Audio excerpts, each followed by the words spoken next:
მოგესალმებით. დიდი მადლობა მობრძანებისთვის. გაგეცნობით პირველ რიგში მე გახლავართ ქეთევან სილაგაძე და ვარ ზრდასრულთა და ასევე ბავშვთა და მოზარდთა ფსიქიატრი. დღევანდელი საუბრის თემა ჩვენი ძალიან საინტერესოა და აგერ პრაქტიკულად აქტუალურიც, იმიტომ რომ აი ამ ციფრულ ამბავში ვიმყოფებით აი ამ წუთასაც, იმიტომ რომ ნაწილი ჩვენი მსმენელები სწორედ ამ ციფრული ტექნოლოგიის საშუალებით გვიყურებენ და გვისმენენ. და სწორედ ვისაუბრებთ ციფრული მედიის და ზოგადად ციფრული ტექნოლოგიის ზეგავლენაზე, ადამიანის ფსიქიკურ ჯანმრთელობაზე.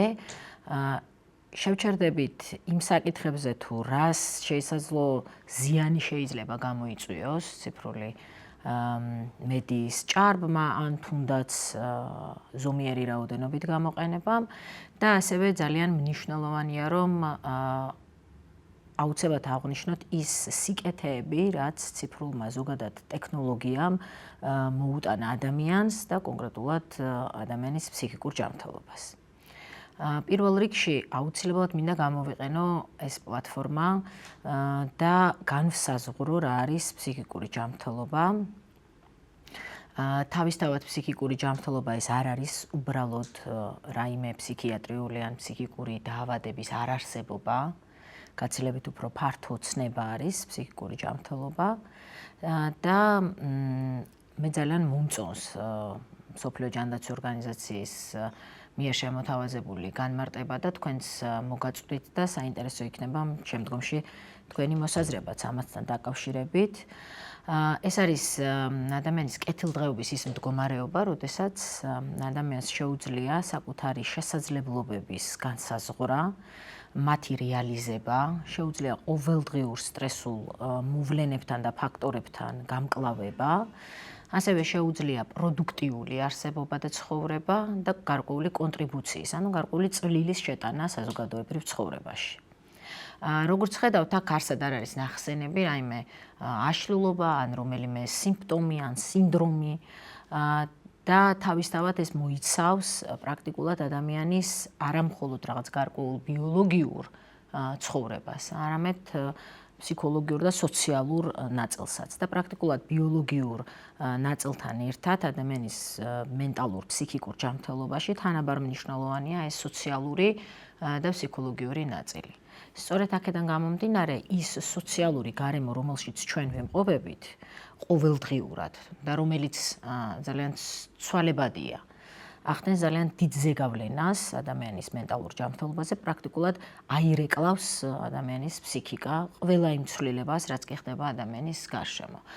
ჩემ სტუდენტებს ხშირად ვეუბნები, როდესაც სამედიცინო უნივერსიტეტის სტუდენტებს ვასწავლი ფსიქიატრიას და ხშირად როდესაც ვადარებ ან გარკვეულწილად ვაკეთებ შედარებას სხვა სპეციალობებთან ფსიქიატრიის, ვეუბნები რომ აი რომ წარმოიდგინოთ ადამიანის ფსიქიკა ეს არის ტვინის უნარი, რომ ასახოს გარე სამყარო და უმთავრესი ფუნქცია შეასრულოს, რაც არის მასთან ადაპტაცია, ხო? ამისათვის საჭირო არის იმ ცვალებად სამყაროსთან ადაპტირებისათვის, რომელშიც ჩვენ ცხოვრობთ, ფსიქიკაც განიცდიდეს მუდმივ ცვლილებას. ის ვერ იქნება რაღაცა სტატიური. სხვა შემთხვევაში, აი რომ წარმოვიდგინოთ ჩვენი ფარისებრი ჯირკვალი, 100 წლის წინაც ზუსტად ისეთივე იყო, ხო? ისეთივე სტრუქტურის იყო. კი, შეიცვალა გარკვეული მიდგომები ენდოკრინოლოგიაში, გარკვეული დამოკიდებულებები, კვლევის ინსტრუმენტები და ასევე მკურნალობის მექანიზმები, თუმცა თავისთავად ფარისებრი ჯირკვალმა ესეთი მნიშვნელოვანი ცვლილება არ განიცადა, ხო? აი თუნდაც ანატომიურ დონეზე. გამომდინარე იქიდან, რომ ჩვენი ფსიქიკა არ წარმოადგენს რაიმე ანატომიურ სუბსტრატს, ხო? და ეს არის ადამიანის უნარი, ის არის ცვალებადი და ცხადია, რომ აი ამ ცვალებად გარემოში, რომელშიც ჩვენ ვიმყოფებით, ჩვენი ფსიქიკაც განიცდის ძალიან ხშირად და სწრაფ ცვლილებას.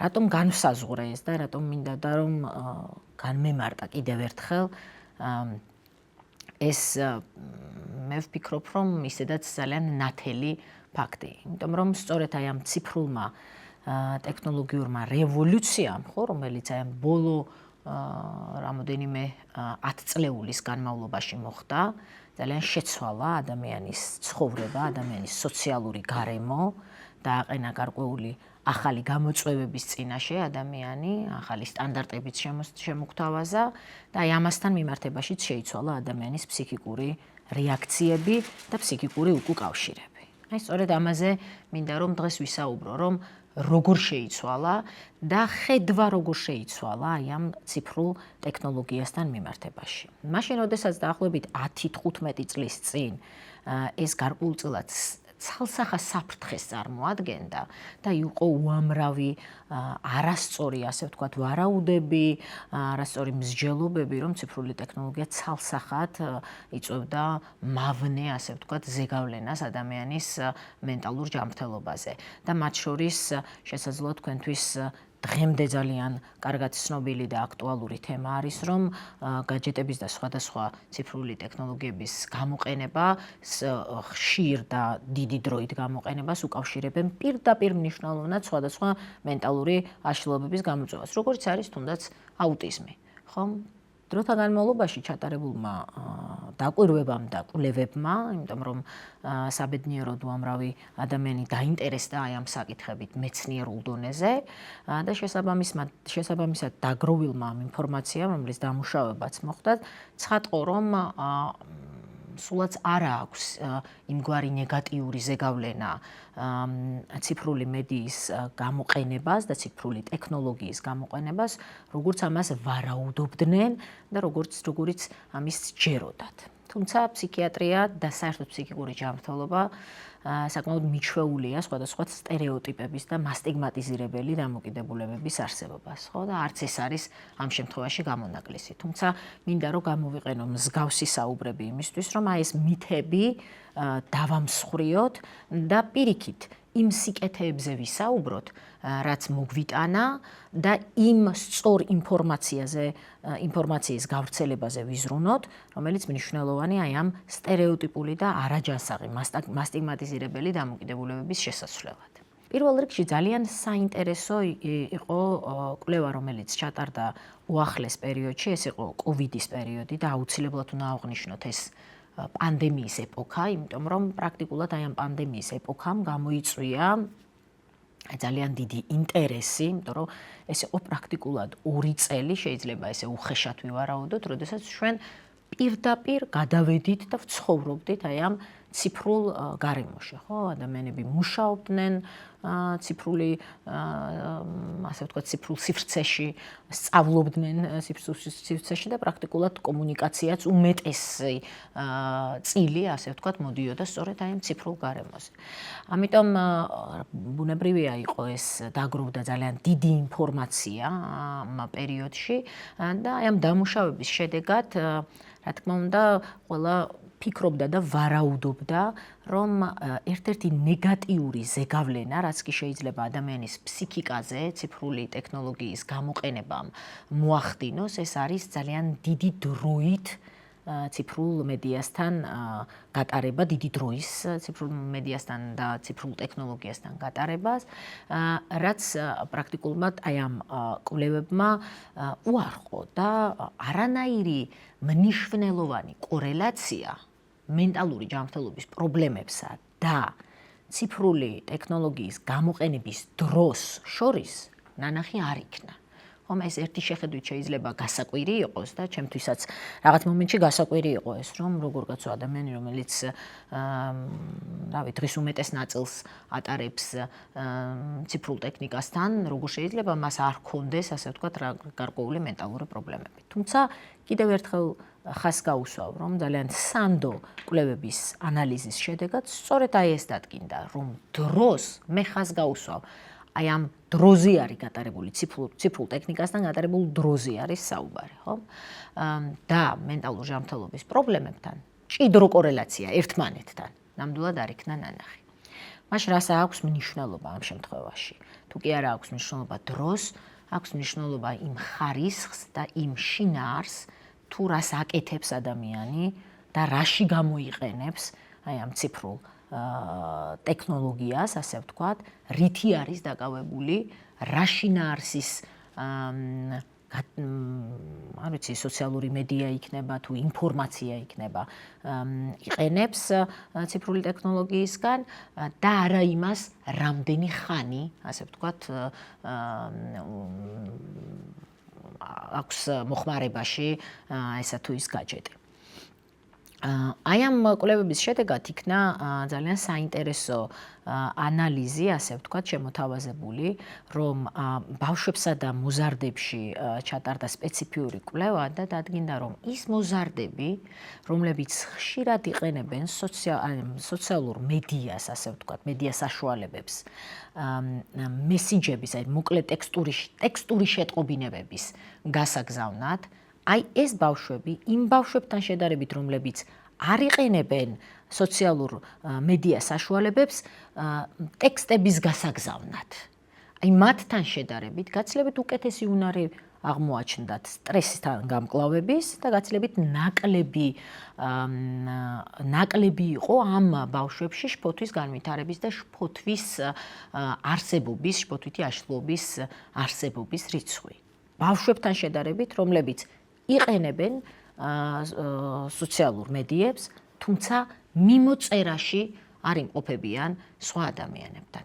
ესეც გარკვეულწილად მიმანიშნებელია იმისი, რომ თუკი ჩვენ მუდმივად რაღაცას მხოლოდ დამკვირვებლის და არა მონაწილის თვალით უყურებთ, აქ გარკვეული სირთულე შეიძლება შეიქმნას, რომელიც უფრო პასიური, ან გარკვეული სირთულე არსებობს მანამდე, რაც განაპირობებს სწორედ აი ამ პასიურ დამოკიდებულებას ციფრულ მედიასთან მიმართებაში, ხო? ამასთან მიმართებაში იყო ძალიან საინტერესო შედეგები ვიდეო თამაშებთან დაკავშირებით, რომელიც ასევე საკმაოდ მტკივნეული თემაა ძალიან ბევრი მშობლისთვის და ჩემთან მომართული ბავშვების, მშობლების აბსოლუტური უმრავლესობა წუხს იმასთან მიმართებაში, რომ მათი შვილები პრაქტიკულად ვირტუალურ სამყაროში ცხოვრობენ და მე მესმის მშობლების და მინდა რომ აი ამ ორ ასპექტს შევეხო, ერთი თუ ნამდვილად რა ზიანის მატარებელი შეიძლება იყოს, ძალიან ხშირი, პრაქტიკულად დაუბალანსებელი და რისკის შემცველი იყოს, რომ ჩამოყალიბდეს მიჯაჭულობა პათოლოგიური, რომელსაც უკვე ადიქცია ჰქვია და მეორეს მხრივ, რა სიკეთე შეიძლება მოიტანოს ბალანსირებულმა და ზომიერმა, ასევე შინაარსობრივად გამართულმა და ისეთმა, ასე ვთქვათ, ვიდეო თამაშებმა, რომელიც პირიქით აუმჯობესებს გარკვეულ უნარებს მოზარდისა და ბავშვის შემთხვევაში, ხო? პირველ შემთხვევაში აქვს ძალიან დიდი მნიშვნელობა ბალანსის დაცვას. როდესაც ვახსენე დროის ამბავიდან, დროის ნაკლები მნიშვნელობა ადამიანის მენტალურ ჯანმრთელობაზე, აქ დიდი მნიშვნელობა ჰქონდა თუ რაზე ვამბობთ უარს, აი რისი შეცვლა ხდება იმის ხარჯზე, რომ ადამიანმა გაატაროს დრო აი ამ ციფრულ მედიასთან ან ვიდეო თამაშებთან მიმართებაში, ხო? თუ კი მოზარდი ამბობს უარს, მაგალითად სკოლაში წასვლაზე, ან ისეთი აქტივობების შესრულებაზე, რომელიც ძალიან მნიშვნელოვანია ადამიანის ფსიქიკური ჯანმრთელობისთვის ერთი და მეორე ფიზიკური ჯანმრთელობისთვის. ასე მაგალითად, როდესაც მოზარდი ამბობს უარს, რომ დღის განმავლობაში არც ერთი წუთისა თუ საუბარი არ არის საათის განმავლობაში ფიზიკური არანაირი აქტივობით არ იქნება დაკავებული. და აი ამის ხარჯზე ხდება ჩანაცვლება მუდმივად აი ამ ციფრული მედიის კონტაქტის. ეს ცალსახად ნეგატიური ზეგავლენის მომხდენი იქნება ადამიანის ჯანმრთელობაზე, ფიზიკურ ჯანმრთელობაზე, ამ შემთხვევაში, რომელმაც შეიძლება ადრეულ ასაკში შექმნას გარკვეული ძველსახსროვანი სისტემის პრობლემები და შემდგომში ირიბად ან პირდაპირ დაუკავშირდეს მენტალური ჯანმრთელობის წუხილს, ხო? ამიტომ ამას ძალიან დიდი მნიშვნელობა აქვს თუ რის ხარჯზე ვახდენთ ჩანაცვლებას, ასე ვთქვათ, აი ამ ციფრული ან ვიდეო თამაშების მოხმარების. ასევე შინაარსს, ხო, აი რომელიც ვთქვით, რა შინაარსის ვიდეო თამაშებით ვართ დაკავებული. არის უამრავი ვიდეო თამაში, რომელიც საკმაოდ აგრესიული და ისეთი ნეგატიური კონტექსტის მატარებელი არის, ხომ? სადაც არ არის გარკვეული სიღრმისეული შინაარსი, არამედ არის ძალიან პრიმიტიული, ძალიან მარტივი ასათვისებელი, ასე ვთქვათ, და მიმართული არის დოფამინის სწრაფ გადმოსროლაზე, ხო, რომელიც მოზარდს აგზნებს იმ კონკრეტულ სიტუაციაში და იმ პატარა, ასე ვთქვათ, რაღაცა quest-ები, ხო, ეს რომელიც რაღაცა მიზნები, ასე ვთქვათ, რომელიც აქვს ამ კონკრეტულ თამაშში შემოთავაზებული მოზარდს, იმის დაკმაყოფილების შემთხვევაში დამაჯილდოვებელ ეფექტს აძლევს მოზარდს, ხო? აი ამგზნებ და ეს ამ შემთხვევაში დამაჯილდოვებელი ეფექტი მიიღება, ხო? ესეთ შემთხვევაში, რა თქმა უნდა, ადამიანის და მოზარდის ამ შემთხვევაში ფსიქიკა იმყოფება მუდმივი აგზნების პროცესში, ხო? ამ შემთხვევაში სხვა უნარების განვითარება მოზარდის, ხო, როგორც არის კრეატიულობა, ან პრობლემის გადაჭრისათვის მნიშვნელოვანი უნარების მრავალფეროვანი აზროვნების ან გამოსავლის მოძებნის განვითარება კი არ ხდება, არამედ რაღაცა პრიმიტიულად, ძალიან პრიმიტიულად ხდება აი ამ გაღიზიანების, ასე ვთქვათ, ხარჯზე სიამოვნების მიღება, ხო? ესეთ შემთხვევაში, რა თქმა უნდა, მით უმეტეს თუ კი დიდი დროის განმავლობაში ხდება ადამიანის ფსიქიკა ამით დაკავებული, საბოლოო ჯამში დგება ადამიანის გამოფიტვა. განსაკუთრებით პრობლემური დგება თუ კი ეს არის ძილის წინ, ხო? იმიტომ რომ ძილის ჰიგიენის უმთავრეს ნაწილს მოიცავს ძილისთვის მზადების პერიოდი, რომელიც ძალიან უგულებელყოფილია და სხვათა შორის, როდესაც ციფრულ მედიაზე ვსაუბრობთ ჩვენ და ციფრულ ტექნოლოგიის მოხმარებაზე, ძილი არის უმნიშვნელოვანესი ნაწილი, რომელიც ასევე შესაძლოა რისკის ქვეშ დადგეს ჭარბი ციფრული ტექნიკის მოხმარებასთან ერთად, იმიტომ რომ ჩვენ მე მგონი ძალიან კარგად, ჩვენ თვითონაც შეგვიძლია ჩვენს გულებში და თავებში ჩავიხედოთ და ვთქვათ, რომ იშვიათად მეგულება მე პირადად ადამიანი, რომელიც იძინებს ტელეფონის გვერდზე პატიოსნად გადადებით. დასრულებზე მაქვს ამ შემთხვევაში საუბარი და არაფერი მაქვს უკვე სათქმელი მოზარდებთან, რომლებიც მე მგონი მე ვფიქრობ, რომ მესამე ხელის საკითხი აქვს უკვე ტელეფონის გარეშე. მე პირადად ვიმყოფები ზუსტად მსგავს სიტუაციაში, იმიტომ რომ ნებისმიერი არ მეგულება ნივთი, რომელიც შეიძლება დავტოვო სიტყვაზე სახლში და ისე დამჭირდეს, როგორც მობილური ტელეფონი. არ ვიცი თქვენ როგორ ხართ, მაგრამ პრაქტიკულად ამან ჩაანაცვლა აბსოლუტურად ყველა სხვა ნივთი და მობილური ტელეფონის გარეშე თითქოს რაღაც შიშველი ჩვენი სხეულის ნაწილი გახდა, ხო, ეს მობილური ტელეფონი და ძალიან რთული არის მისგან განშორება, თუნდაც იმ შემთხვევაში, როდესაც ჩვენ ძალიან კარგად გვესმის, რომ ესე უნდა გავაკეთოთ. მიუხედავად ამისა, დაუბრუნდეთ თემას, აი ძილის წინ, აი ესეთი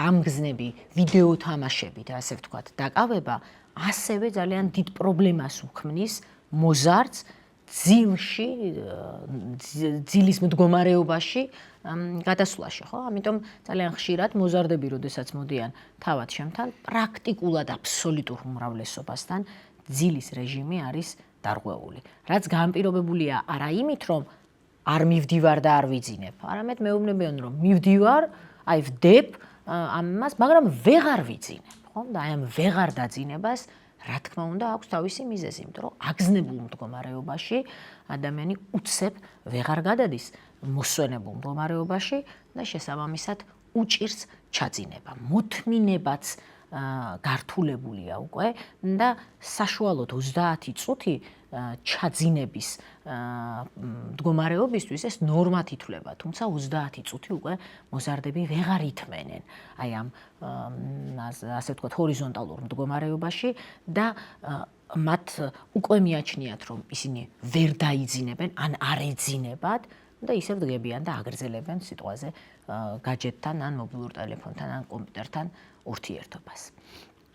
ამასთან ძალიან მნიშვნელოვანი არის აი ეს დადებითი მხარე, რომელიც აუცილებლად შესაძლოა გვისმენენ და აგერ მოზარდიც გვესწრება ჩვენ და ისიც ელოდება, როდის ვიტყვი რაიმე დადებითს, ასე ვთქვათ, ვიდეო თამაშებთან დაკავშირებით და ასეც არის, იმიტომ რომ თანამედროვე დიზაინის ძალიან ბევრი ვიდეო თამაში ნამდვილად შეიცავს იმ კომპონენტს, რომელიც სამწუხაროდ ძალიან აკლია დღეს ძალიან ბევრ აკადემიურ პროცესსაც კი, რომელიც ავითარებს მოზარდის კრეატიულობას, პრობლემებზე და პრობლემების გადაჭრის, ასე ვთქვათ, უნარს, სწრაფი და სხარტი გადაწყვეტილებების მნიშვნელობას ხას უსვავს და შემოქმედებითობას ზოგადად, რაც მე ვფიქრობ, რომ ძალიან მნიშვნელოვანია და ნამდვილად ასეც არის და დღეს უკვე საბედნიეროდ სხვადასხვა აი ამ ციფრული ტექნოლოგიის და ინფორმაციის საშუალებით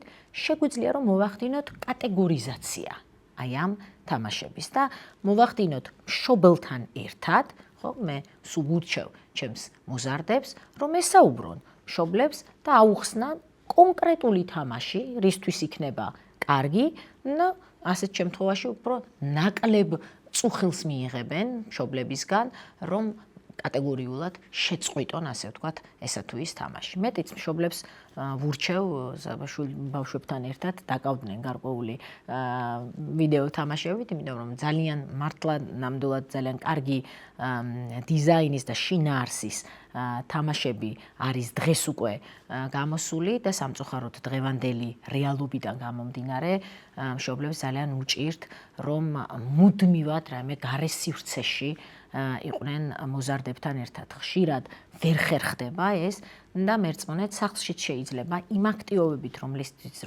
რომელიც მოზარდებისთვის და ბავშვებისთვის ძალიან ჩვეული და თითქოს კომფორტულია, დაკავდნენ ისინიც ამ აქტივობებით და ძალიან პროდუქტიულად. ეს არ იყოს დამაზიანებელი არც მოზარდისთვის და ცალსახად არც მათთვის.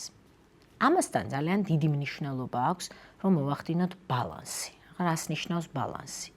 და აუცილებლად მნიშვნელოვანია გავითვალისწინოთ საკუთრივ მოზარდის, ასევე ზრდასრულის ფსიქიკური ჯანმრთელობა. ხომ არ არის რაიმე პრობლემა ფსიქიკურ ჯანმრთელობაში და აი ამის გამო ხომ არ არის, რომ მოზარდი ან ზრდასრული ადამიანი განსაკუთრებულად დიდი დროის განმავლობაში არის აი ამ ვიდეო თამაშებით დაკავებული ან ციფრულ მედიაში ჩართული. მოგეხსენებათ, რომ სხვადასხვა ტიპის შფოთვითი აშლილობები ან გუნებგანწყობილების აშლილობები ადამიანს აყენებს ისეთ მდგომარეობაში, რომ საკუთრივ ამ შეგრძნებების გამო იზოლირებულია ის გარე სამყაროსთან. თუ კი საქმე გვაქვს მაგალითად სოციალურ შფოთვით მდგომარეობასთან, მოზარდსაც და ზრდასრულსაც უჭირს სოციალურად აქტიურ გარემოში ყოფნა, ამიტომ ურჩევნია, რომ არ გავიდეს, არ ჰქონდეს ურთიერთობა არც თანატოლებთან და არც სხვა ადამიანებთან და იყოს სახლში, მეტი დრო გაატაროს მარტო ოთახში და ესეთ დროს იდეალური ნიადაგი იქმნება, რომ მაქსიმალურად იყოს დაკავებული აი ამ ციფრული ტექნოლოგიების გამოყენებით, ხო?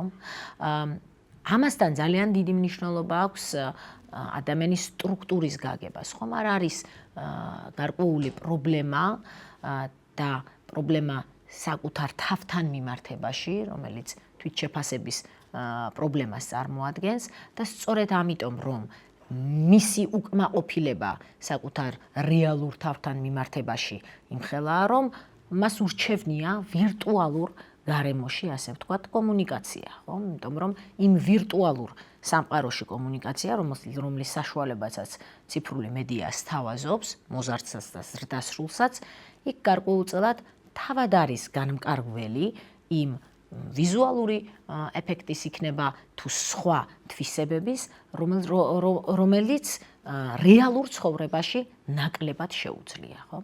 ესეთ შემთხვევაში უფრო კომფორტულად გრძნობს ადამიანი თავს და ცხადია, რომ მეტად მიდრეკილია, რომ გაცილებით უფრო დიდი დრო გაატაროს იმ სივრცეში, სადაც კომფორტულად გრძნობს თავს და აცილებადი ქცევის საშუალებით თავი აარიდოს რეალურ სოციალურ გარემოს. აი, ამასაც ძალიან დიდი მნიშვნელობა აქვს და ყურადღება უნდა მივაქციოთ, რომ ამ მიზეზის გამო თუ არის ჩვენი მოზარდი დაკავებული და მუდმივად ჩართული აი ამ ციფრულ სამყაროში აუცილებელია რომ დროულად მოვახდინოთ ამის პრევენცია და მივმართოთ სპეციალისტს, რომ მოხდეს იმუნარების მაქსიმალურად ამუშავება, გაჯანსაღება, რომლის დეფიციტსაც, ასე ვთქვათ, იმ კონკრეტულ სიტუაციაში განიცდის ადამიანი.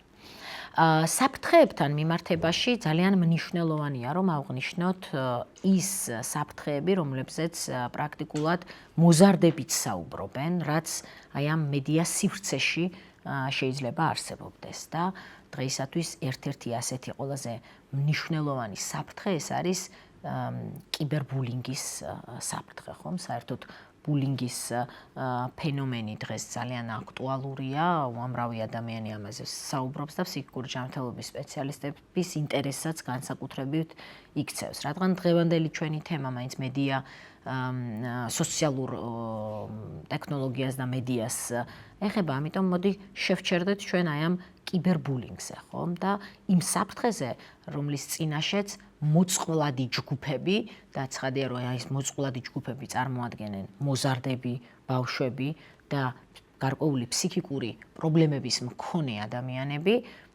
აი სწორედ ესენი არიან. და საუბრობენ რომ აი ამ კიბერბულინგის შემთხვევები საკმაოდ ხშირია.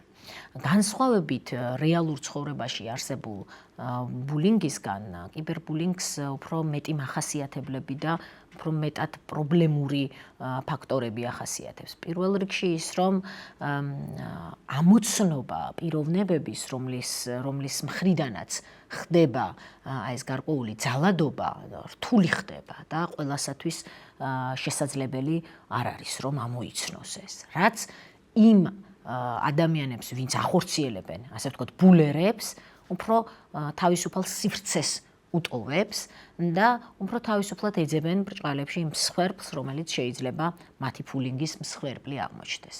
აქედან გამომდინარე, ეს კიბერბულინგი გავრცობადი პროცესია უფრო მეტად და ადამიანს, რომელიც არის კიბერბულინგის მსხვერპლი, უფრო რთულად შეუძლია მისგან თავის დაღწევა. რადგან გარკვეულწილად მას ერთულება გაწყვეტა, ასე ვთქვათ, სრულად გაწყვეტა კონტაქტის აი ამ მოძალადესთან, რომლის მხრიდანაც ღებულობს აი ამ ძალადობრივ ქცევას. ისეთ შემთხვევაში თუ კი რეალურ ცხოვრებაში უბრალოდ ამ კონკრეტულ ადამიანებთან შესაძლოა საერთოდ არანაირი კონტაქტი არ ჰქონოდა, ასეთ შემთხვევაში მიგნება, საერთოდ უარი უნდა თქვას მაშინ ადამიანმა სოციალურ ცხოვრებაზე, თუ არა და ადამიანის მიგნება ძალიან მარტივი ხდება. ამიტომ გარდა ამისა, კიბერბულინგის საშუალებით უამრავ ინფორმაციას, რომელიც არ წარმოადგენს სინამდვილეს, აწვდიან მოზარდებს, ბავშვებს და მათ შორის ზრდასრულ ადამიანებს, ხო? და მათ შორის ისეთ ინფორმაციას, რომელიც დამაშინებელია, ასე ვთქვათ, მოზარდისთვის და ასევე ამ მოწყვლადი, უფრო მეტწილად მოწყვლადი ჯგუფის წარმომადგენლისთვის, რაც ნიშნავს იმას, რომ არავითარ შემთხვევაში არ უნდა უთხრას აი ამ კიბერბულინგის შემთხვევის შესახებ ვინმე ან მშობელს, ან მასწავლებელს, ან რომელიმე დამხმარე ადამიანს, წინააღმდეგ შემთხვევაში, როგორც წესი, გარკვეული შანტაჟის გზებს მიმართავენ, იმიტომ რომ ძალიან ხშირად კიბერბულინგი სწორედ აი გარკვეული ჩათების მეშვეობით ხორციელდება, რომელიც პირველ ეტაპზე ძალიან უვნებელი, პირიქით დამაინტერესებელი საუბრით იწყება, ხოლო შემდგომში რაღაცა გარკვეული ინფორმაციის ნდობის მოპოვების და გარკვეული ინფორმაციის დაგროვების შემდგომ აი ეს ინფორმაცია უკვე მათ მიერ გამოიყენება როგორც შანტაჟის, ასე ვთქვათ, ინსტრუმენტად, ხო?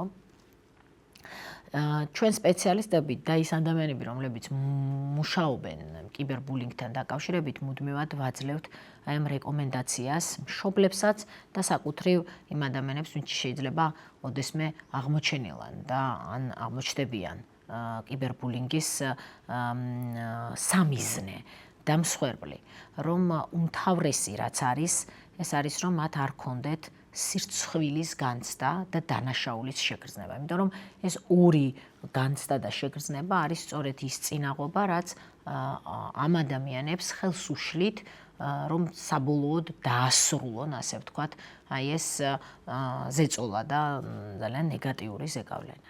გამომდინარე იქიდან, რომ მუდმივად ხდება აპელირება მათ დანაშაულის შეგრძნებაზე ბულერი ადამიანის მიერ, ჩვენ მუდმივად ვამხნევებთ ადამიანებს და ბავშვებს, მოზარდებს, რომ მსგავსი სიტუაციაში აღმოჩენის შემთხვევაში ძალიან მნიშვნელოვანია, რომ მათ ისაუბრონ ამის შესახებ, ისაუბრონ ისეთ ადამიანთან, რომელსაც ენდობიან და არ ჰქონდეთ არც დანაშაულის შეგრძნება და არც სირცხვილის განცდა, იმიტომ რომ ნებისმიერ ჩვენთაგანს და არავინ არ არის ამისაგან დაზღვეული, არც დასრულები არ არიან ამისგან დაზღვეული, არც ძალიან მაღალ განვითარებული, ასე ვთქვათ, საზოგადოების წარმომადგენლები ან სოციალური ფენის აბსოლუტურად ყველა თითოეული ჩვენთაგანი შეიძლება ნებისმიერ დროს გავხდეთ კიბერბულინგის მსხვერპლი. აქედან გამომდინარე, მათი დანაშაულის შეგრძნების არარსებობის შემთხვევაში და აი ამ სირცხვილის განცდის შემცირების შემთხვევაში ისინი დაიწყებენ აი ამ თემაზე საუბარს და გადამოწმებას. აუცილებელია, რომ ნდობა ენდონ მხოლოდ ისეთ ინფორმაციას, რომელიც იქნება გადამოწმებული და არ შეშინდნენ, ასე ვთქვათ, ისეთი ინფორმაციით, რომელიც არ არის გადამოწმებული და შესაძლოა პრაქტიკულად აბსოლუტურად მითი ან ძალიან დიდი მტკნარი სიცრუე არის. ამის გარდა მინდა ხაზი გაუსვა და შევჩერდე ასევე ძალიან მნიშვნელოვან ნაწილზე, როგორიც არის ციფრული ტექნოლოგიების გამოყენება მენტალური ჯანმრთელობის პრობლემების მქონე პირთა დახმარებისათვის, ხო? ციფრული მედია პრაქტიკულად წარმოადგენს უნივერსალურ საშუალებას, რომლის მეშვეობითაც ინფორმაცია იცვლება, ხო? და მე უკვე ვახსენე სტიგმაზე, რომელიც ძალიან დიდ პრობლემას წარმოადგენს ადამიანის ფსიქიკური ჯანმრთელობის საკითხებში და განსაკუთრებით კი ფსიქიატრიაში და სტიგმასთან ბრძოლის ერთ-ერთი ყველაზე ეფექტური საშუალება ეს არის სწორი და ვალიდური ინფორმაციის გავრცელება. შესაბამისად, რაც ეს ციფრული მედია განვითარდა, პრაქტიკულად ერთი ძალიან დიდი დამატებითი ინსტრუმენტი მოგვეცა ჩვენ ფსიქიკური ჯანმრთელობის სპეციალისტებს, რომ რაც შეიძლება მეტ ადამიანს მივაწოდოთ სწორი, ვალიდური და გადამოწმებული ინფორმაცია, ხო? და დავარღვიოთ და როგორმე წერტილი დაუსვათ იმ უამრავ მითს, რომელიც ჩვენს სფეროს გარშემო არის. გარდა ამისა, შევქმნათ ისეთი ჯგუფები და პლატფორმები, რომლებიც იქნება ხელმისაწვდომი ძალიან ბევრი ადამიანისთვის, ვისაც აქვს მენტალური პრობლემა, ან ვისაც ოჯახის წევრი ან მეგობარი ყავს მენტალური პრობლემით და აი ესეთი მხარდამჭერითი ჯგუფები შეიქმნას, ძალიან რთულია ესე ცოცხლად მოძებნა ისეთი ადამიანების, ვისაც მსგავსი პრობლემები აქვს, თუმცა ონლაინ ციფრული მედიის საშუალებით გაცილებით უფრო მარტივდება ეს. არა მხოლოდ ლოკალურ დონეზე, არამედ უფრო გლობალურ დონეზე. განსაკუთრებით ისეთ შემთხვევებში, თუ კი საქმე გვაქვს ისეთ მდგომარეობებთან, ისეთ ფსიქიკურ მდგომარეობებთან, რომელიც ძალიან გახშირებული არ არის, ხო? და არ იქნება ბევრი ადამიანი, თუნდაც საქართველოში, ვისაც შეიძლება აღნიშნული მდგომარეობა ჰქონდეს. ეს არ ეხება მხოლოდ ფსიქიკურ ჯანმრთელობას, ეს ნებისმიერ სხვა სფეროს ეხება, მაგრამ ამჯერად მოვახდინოთ ფოკუსირება ფსიქიკურ ჯანმრთელობაზე.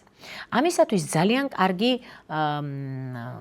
ჯგუფები, ასე ვთქვათ, შეიქმნა, რომლებიც პირდაპირ პასუხს სცემენ და კვალიფიციურ ვალიდურ პასუხსემენ იმ დაინტერესებულ პირებს გარკვეულწილად იმ შეკითხვებზე, რომელიც მათ აქვთ და სურვილის შემთხვევაში აორგანიზებენ აი ონლაინ შეხვედრებს, ჯგუფებს, როგორც თერაპიულ, ისე მხარდამჭერით და ამან ძალიან კარგი შედეგი გამოიღო, იმიტომ რომ დღევანდელ ცხოვრებაში მით უმეტეს იმ გარემოში, რომელშიც ჩვენ ვიმყოფებით და არ ვიცი, რაღაცა დათვლა ხომ არის, რომ აი ძილში ადამიანი ცხოვრების აი ამ არ ვიცი, რაღაცა მესამეც ატარებს კვებაში ამას. მე მინდა შევაფასოთ, რამდენს ვატარებთ ქართველები საცობში. თბილისში, რამდენს ვატარებთ საცობში, ძალიან საინტერესო ცხოვრების, ძალიან საინტერესო იქნება, ხომ? აქედან გამომდინარე ეს იმიტომ მოვიტარე, რომ ესეთი ხშირად გადაადგილებაც უკვე დღევანდელ ცხოვრებაში საკმაოდ დიდ პრობლემად წარმოიქმნა. ამიტომ ეს ალტერნატივა უკვე, ხომ, ძალიან ბევრისთვის კომფორტულია და რაც მთავარია, შეიძლება არ ანაცვლებს ცოცხალ ურთიერთობას, მაგრამ გარკვეულწილად საშუალებას აძლევს, რომ სულ არაფერს აქედან მიიღოს ის მნიშვნელოვანი ინფორმაცია და დახმარება, რომელიც შეიძლება მიაწოდოს, ასე ვთქვათ, აი ამ ონლაინ შეხვედრებმა, ხო? გარდა ამისა შეიქმნა გარკვეული აპლიკაციები, დამხმარე აპლიკაციები, რომელიც ძალიან პოპულარული და მე ვფიქრობ, რომ ამისკენ მიდის გარკვეულწილად ეს თანამედროვე ფსიქიატრიის ნაწილიც, ხო? როგორც არის გარკვეული მდგომარეობების არამხოლოდ იდენტიფიკაცია, ვალიდური აპლიკაციების და ამ აპლიკაციების შექმნაში ჩვენ სპეციალისტები ძალიან აქტიურად ვმონაწილეობთ, ხო?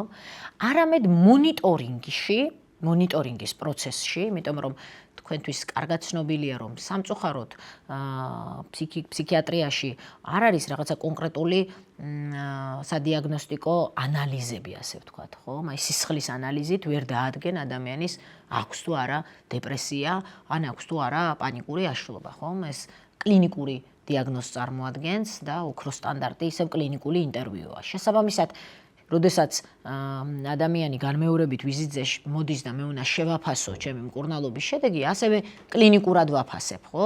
და ბუნებრივია, რომ სუბიექტური არის პაციენტის მიერ მოწოდებული ინფორმაცია მეტწილად და ასევე ვიშველიებთ, აბა იქნებ ოჯახის წევრისგან მივიღოთ ინფორმაცია, დედა გამჩნევს თუ არა უკეთესობას, ან მეუღლე და ასე შემდეგ. ამ შემთხვევაში ძალიან დამხმარე არის აი ეს აპლიკაციები, რომლის საშუალებითაც ადამიანს შეუძლია ყოველდღე რაღაცა გარკვეული, ძალიან მარტივი კითხვარების ან მარტივად შესასრულებელი აი ამ დავალებების შესრულება და საბოლოო ჯამში სპეციალისტს გადაეგზავნება აი ეს პატარა რეპორტივით, ასე ვთქვათ, აი იმ კვირის განმავლობაში როგორ გრძნობდა პაციენტი თავს. ეს ძალიან დამხმარე არის დროის თვალსაზრისითაც და თვითონ ინფორმაციის სიზუსტის თვალსაზრისითაც. რა თქმა უნდა, არანაცვლებს და აქ საუბარი არ არის, რომ ეს საკმარისია იმისთვის, რომ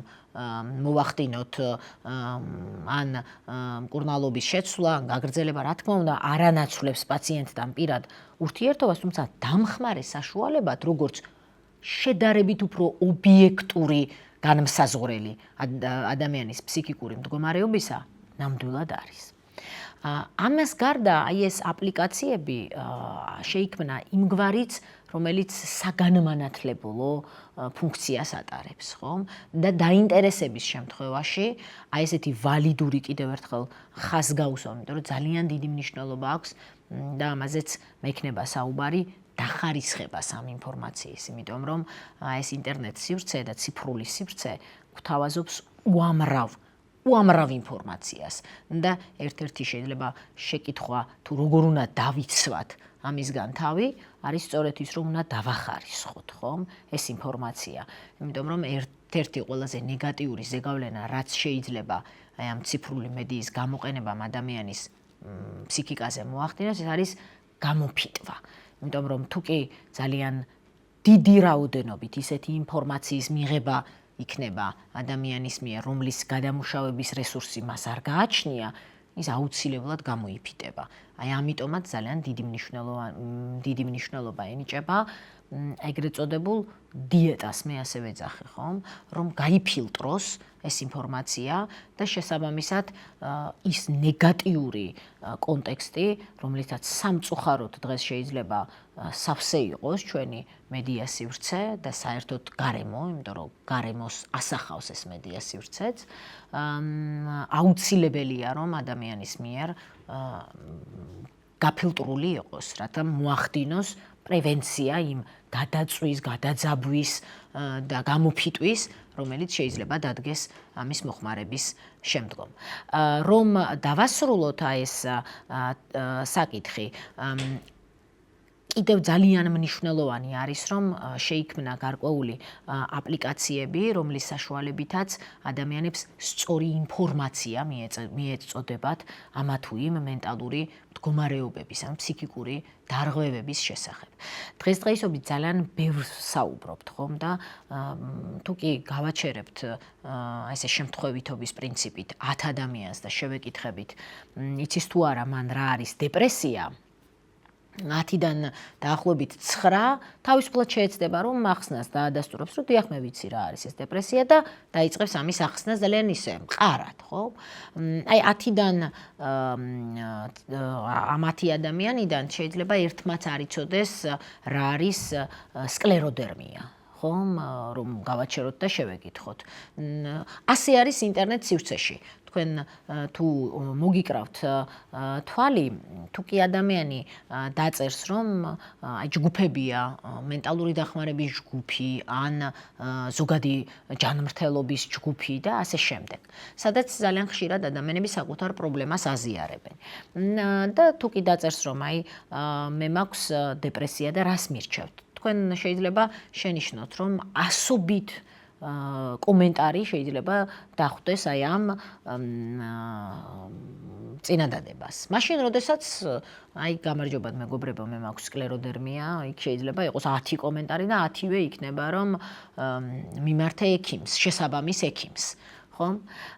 ესეც როგორი საინტერესოა, იმიტომ რომ ცალსახად დეპრესია, ხო, ეს ნამდვილად სამედიცინო მდგომარეობა არის და მე ფსიქიატრი ამ შემთხვევაში სწავლობ ზუსტად იმდენივე ხანი როგორც სხვა ექიმი, ანუ 6 წელი სამედიცინო უნივერსიტეტში, შემდგომში უკვე რეზიდენტურაში და მხოლოდ აი ამის შემდგომ მეძლევა კომპეტენცია, ასე ვთქვათ, მოვახდინო დიაგნოსტირება დეპრესიული აშლილობის და შესაბამისად ვურჩიო მკურნალობა.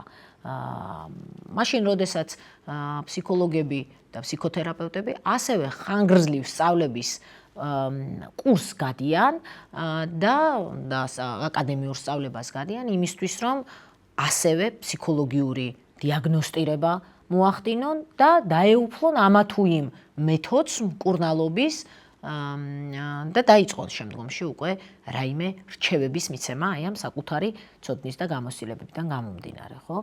და როგორი საინტერესოა, რომ აი ეს ასეული ადამიანი აი ესე მტკიცედ ურჩევს მეორე ადამიანს, რომელიც აი ამ შეკითხვით გამოვიდა, რომ დეპრესია მაქვს და რა ვქნა და შემდგომში თუ ჩახვალთ სიღრმეში და გაშლით არ დაიზარებთ და ამ ასეულ კომენტარს წაიკითხავთ, მათგან მხოლოდ მცირედი იქნება ის, რომ მიმართეთ შესაბამის სპეციალისტს. დანარჩენ შემთხვევაში არის ძალიან თამამი რჩევები, მათ შორის ფიზიკურ აქტივობასთან დაკავებასთან, რაც თავისთავად ნამდვილად არ არის ცუდი, რომ ადამიანი დაკავდეს ფიზიკური აქტივობით, ხო? მაგრამ ჩვენ ხომ არ ურჩევთ სკლეროდერმიის მქონე ადამიანს, რომ მოდი ფიზიკური აქტივობით დაკავდით. რატომ? იმიტომ რომ არ ვიცით, იქნება და ფიზიკური აქტივობა ან არ შეუძლია ამ მდგომარეობაში მყოფ ადამიანს, ან თუნდაც არ შეიძლება აი ამ მდგომარეობაში მყოფი ადამიანისთვის. ამით რისი თქმა მინდა, რომ ძალიან დიდი მნიშვნელობა აქვს სწორედ რომ აი გავფილტროთ და მივიღოთ, გადავამოწმოთ, რომ საიდან გვაქვს აი ეს ინფორმაცია, აი კონკრეტული რჩევა, ან კონკრეტული არ ვიცი, რაღაც ნივთიერების გამოყენებაც, იმიტომ რომ იქ ძალიან ბევრს საუბრობენ, მათ შორის მედიკამენტებზე, ხომ? პირდაპირ და ღიად ურჩევენ, რომ იცით რა, აი ჩემმა მეზობელმა გამოიყენა ეს მედიკამენტი და ძალიან ეფექტური იყო. მაგრამ აი ეს მეორე მედიკამენტი გამოიყენა და არ იყო ეფექტური და მოდი ამას ნუ გამოიყენებ, ხო? თითქოს რაღაცა ან ავეჯი იყოს, ან რაღაც ის იყოს, ხომ? აი ესეთი თამამი. ამის თქმა მინდა რომ აქ ძალიან დიდი მნიშვნელობა აქვს გაფილტრას ამ ინფორმაციის, ხომ? აი რას მივიღებთ და ვისგან მივიღებთ. როდესაც ადამიანი მოდის და თქვენ გეუბნებათ რაიმე არჩევას, გადაამოწმეთ. ყოველთვის კითხეთ, რომ აი რა ინფორმაციაა ეს? საიდან იცი ეს? რატომ ასეთი დარწმუნებით, ხომ? მხოლოდ აი ამის შემდგომ შეიძლება ეს ინფორმაცია იყოს სანდო, ვალიდური და მისაღები. იმიტომ რომ პრაქტიკულად ეს თავისუფალი სივრცეა და არავის არ ეკრძალება მათ შორის აი ისეთი რჩევის მიცემა, როგორიც არის მაგალითად ყორნის ფრთისა და რაღაცა ყავის ერთმანეთში არევა და ძილის წინ დალევა. არავის არ ეკრძალება, რა თქმა უნდა და შეიძლება ცუდი არც არის, მაგრამ რისთვის ამას აქვს მნიშვნელობა, ხო? აი ეს გამოფიტო ყველა შემთხვევაში იწვევს სოციალურ ცენტრს, აი გარკვეული ტიპის ფულისკო. რაღაცას კითხულობდი, რაღაც ინფორმაციები, ამ შეიძლება უაზროდ სკროლ. ამ შემთხვევაში უფრო იფიტები. ეს რატო ხდება? კი ბატონო. ნამდვილად ყველა შემთხვევაში არ იწვევს გამოფიტვას, არც სოციალური მედია და არც ციფრული ტექნოლოგიის გამოყენება. მეტიც, როგორც გითხარით, იმ შემთხვევაში თუ კი ციფრული მედია გამოიყენება ერთის მხრივ კომუნიკაციის მიზნით, ან დღეს უამრავი პროფესიაც კი არის, რომელიც შემადგენელ ნაწილს წარმოადგენს მუდმივად სოციალურ მედიასთან ურთიერთობა, ხომ? და პრაქტიკულად როგორც ჩვენთვის არის ყოველდღიურობის ნაწილი, ჩემთვის ყოველდღიურობის ნაწილი პაციენტთან ურთიერთობა, ასე არის მათთვისაც სოციალურ მედიაში ყოფნა მათი პროფესიის შემადგენელი ნაწილი. ამიტომ ყველა შემთხვევაში სოციალური მედიის მოხმარებას ვერ დავაბრალებთ ადამიანის გამოფიტვას. რა შემთხვევაში ხდება ეს გამოფიტვა? პირველ რიგში იმ შემთხვევაში თუ კი ასე ვთქვათ, ეს არის არა ორმხრივი კონტაქტი, არამედ მხოლოდ ცალმხრივი ინფორმაციის მიღება აი ამ სოციალური მედიისგან, ხო? და აქვე იმ ინფორმაციის მიღების შემდგომ რამდენად ვახერხებ მე ამ ინფორმაციის გადამუშავებას, ან რამდენად ვახერხებ სწორი უკავშირის დაბრუნებას. აი ახლა დეტალურად რას გულისხმობ აი ამ შემთხვევაში. სოციალურ მედიაში ახლა ძალიან პოპულარული არის ერთის მხრივ აი ეს მოკლე ვიდეოები, ხო? აი რაც TikTok-მა შემოგთავაზა წუთიანი, ან rilsები და აი ეს ვიდეოები. და პრაქტიკულად აი ამ სკროლვას, რასაც ვეძახით, აი მუდმივად აი ესეთი ვიდეოების სკროლვა ხდება. იყო პერიოდი, სანამ ეს ვიდეოები იქნებოდა და აი ეს ფორმატი იქნებოდა შემოთავაზებული, ეს იყო ფოტოები, ხო? ჯერ ფოტოებზე რომ ვისაუბროთ, პირველი სირთულე, რაც წარმოქმნა აი ამ სოციმედიამ, ეს იყო, როდესაც ფოტოშოპი და შემდგომში უკვე გამარტივდა, იმიტომ რომ ფოტოშოპის დაუფლებას ბევრი ვერ ახერხებდა და ამიტომ მაინც ინარჩუნებდა ეს სოციალური სივრცე ბუნებრიობას გარკვეულს, უბრალოდ ბუნებრიობაში იყო გადარჩევა, მაგალითად 100 ფოტოდან საუკეთესო ფოტოს აარჩევდა ადამიანი და ამას განათავსებდა საკუთარ სოციალურ ქსელში, ხომ ასეა? შემდგომში უკვე შემოვიდა, ვისაც შეეძლო ფოტოშოპის საშუალებით გარკვეულწილად ფორმების ცვლილება, ამას ახერხებდა, მაგრამ ეს რთული პროცესი იყო. ამის შემდგომ უფრო გამარტივდა ადამიანის ცხოვრება ბრჭყალებში, რა თქმა უნდა, და შემოვიდა ფილტრები, ხო? და აი ამ ფილტრების საშუალებით უკვე ნებისმიერ ადამიანს არანაირი სპეციფიური განათლების და ცოდნის აუცილებლობა არ უდგას წინ, შეუძლია რაღაც ის ფორმა მიიღოს, მისთვის სასურველი, რომელიც მას წარმოუდგენია და მაქსიმალურად დაშორდეს იმ რეალობას, რომელიც მას არ მოსწონს.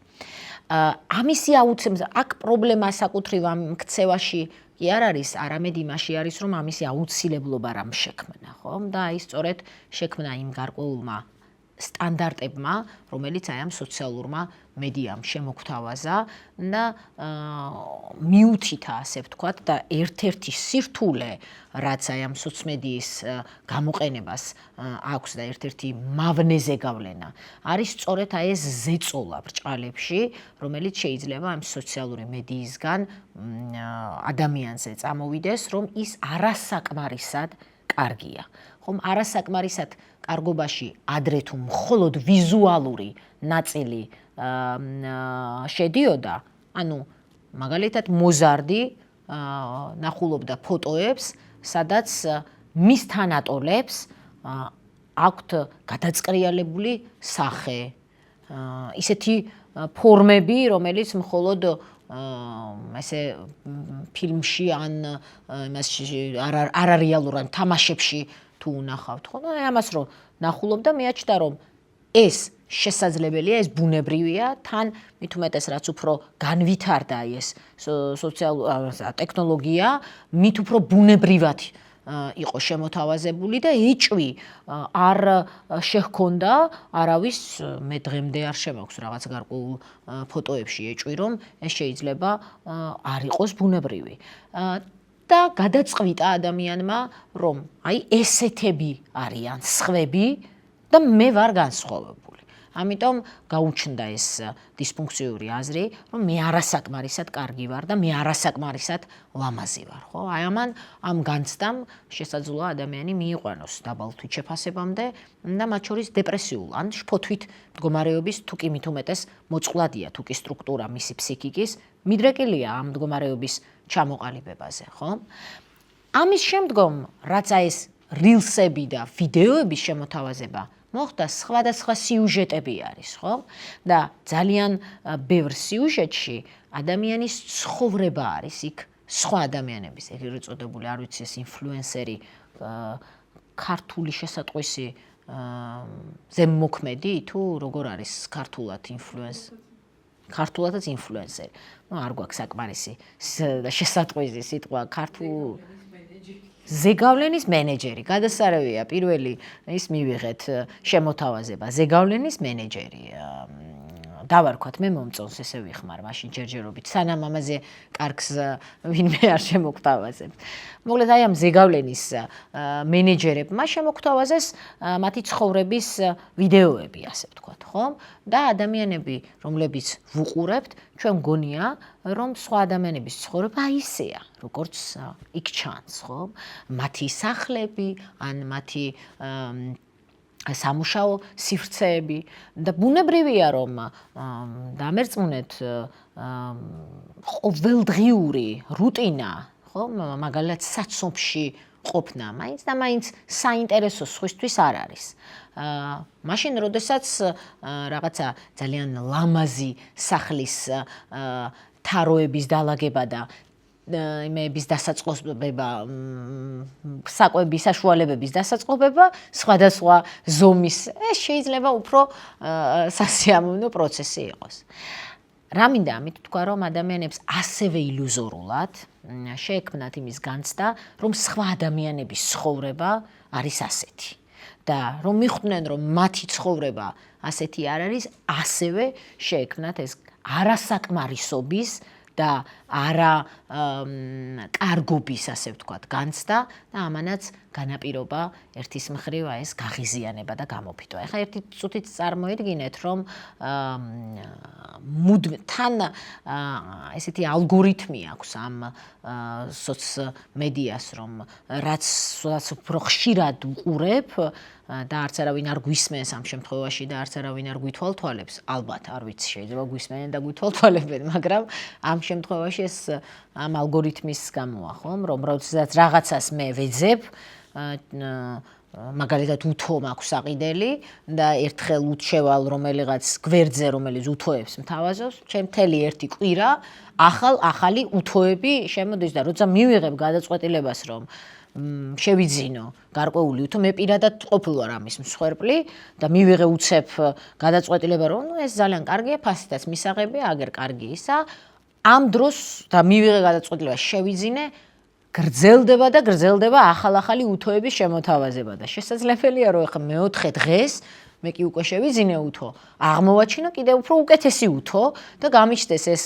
განცდა რომ რატომ არ დავიცადე აგერ ყოფილა კიდევ უფრო უკეთესი უთო ესეც გარკვეულწილად გამოფიტვას მოაქვს იმიტომ რომ ხო ნეგატიური განცდა გამიჩნდა მე მეორედ საკითხი არის შინაარსი ხომ აი რას ვუყურებ ერთის მხრივ ადამიანი მიდრეკილია აი ამ და სურს რომ საკუთარი ყოველდღიური ყოფიდან რომ დაისვენოს გარკვეულწილად სწრაფად და უფრო დრამატულად გადაერთოს სხვა რეალობაში იმ რეალობაში რომელიც შეიძლება იყოს საკმაოდ ცუდიც ხომ და ნეგატიური კონტექსტის მატარებელი.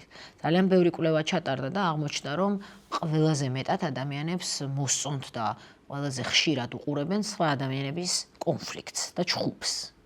ამიტომ არა სიამტკბილობას, არამედ კონფლიქტს და ჩხუბს გაცილებით უფრო მეტი მაყურებელი ყავს სიტყვაზე ისეთ გადაცემას, შოუს ან ვიდეოს, სადაც არის გარკვეულწილად აი ეს მძაფრი განცდები და ემოციები, ვიდრე აი ორი ადამიანის საუბარი რაღაც ისეთ სასიამოვნო თემაზე, ხო? ამიტომ აი ეს უეცარი, აქაც გარკვეული ნეირობიოლოგიური საფუძველი აქვს ამას და აი ეს დოფამინის გადმოსროლა, ასე ვთქვათ, რომელიც პრაქტიკულად აგზნების მდგომარეობაში ამყოფებს ადამიანს, ანიჭებს გარკვეულ სიამოვნებას და აი ამ გარკვეულ დაძაბულობის კონდიციაში უფრო მეტად უფრო მეტად ნაკლებად მიიჩნევა. ესეც რა თქმა უნდა, თან აი ნახეთ გადართვა უფრო მარტივად ხდება, ხო? იმიტომ რომ მისი ყოველდღიური ყოფაც, რომელიც გარკვეული პრობლემებით და კრიზისებით არის სავსე, გადაერთვება მხოლოდ იმ შემთხვევაში, თუ კი იქ საპირწონედ რაიმე ისეთი მნიშვნელოვანი ასევე პრობლემა ან რაიმე ისეთი კრიზისი არის, ხომ, რომ მასში იყოს ჩართული. ამისი მაგალითი ძალიან მარტივად იყო, როგორ შეიძლება და ერთ დღეში დასრულებულიყო ის რაშიც ჩვენ ვიმყოფებოდით პანდემიის დროს. ნუ ეს მე ვფიქრობ, რომ საუკეთესო მაგალითია და ყველა ვსვავდით ამ შეკითხვას, რომ ნეტა ოდესმე ეს თუ დასრულდება. და როგორც აღმოჩნდა, ზუსტად ერთ დღეში შეიძლება ამის დასრულება, თუ კი ამაზე უფრო საშინელი რამ იქნება, ხო? ახლა ვფიქრობ, რა შეიძლება ომზე საშინელება იყოს, რომ ომი დასრულდეს, ხო? უცნაურია ეს და არც ისე აქედან გარკვეული დასკვნების გამოტანა საინტერესო და სასურველი იქნებოდა. მაგრამ ეს საუბრის კიდე სხვა თემა არის. კიდევ რაიმე შეკითხვა ხომ არ გაქვთ? კი. დიახ. მაინტერესებს დინამიკა მაინტერესებს ახლა უფრო მოზარდებში დროს დასრულებს უფრო ჩამოყალიბებული აქვს ფსიქიკა რამდენად მიმართავენ ახლა ანუ რამდენად საჭიროა აი ფსიქიატრის ჩარევა იმენა აი სოციალური აი ამისგან დამოკიდებული ან ვთქვათ ცოტა ისე იმიტომ რომ 10 წლის წინ ახლა რომ ვთქვათ დაახლოებით მოზარდები აი ეს იყო სიახლე დღეს უკვე ბავშვები ფაქტობრივად ამ ციფრულში უკვე იზრდებიან აი წლიდან აი სულთოთოებიდან 6 თვის ბავშვი აჩვენებენ მოდნოს და აჭვევენ საჭმელს ანუ კი ბატონო პრაქტიკულად ნახეთ დღეს უამრავ 85%-ზე მეტი სოფლიო მოსახლეობის მოზარდებს ბისთვის ხელმისაწვდომი არის ციფრული მედია. 85%-ზე მეტი.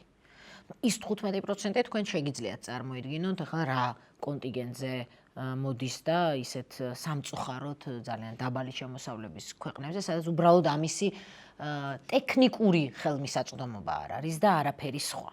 შესაბამისად ხელმისაწვდომობა არის ძალიან გაზრდილი და ის ზეგავლენები, რომელიც ციფრული ტექნოლოგიებისგან და ციფრული მედიისგან მოზარდებს აქვს, ესეც რა თქმა უნდა უფრო გაზრდილია დღეს, ვიდრე იყო ეს 10 წლის წინ, ხო?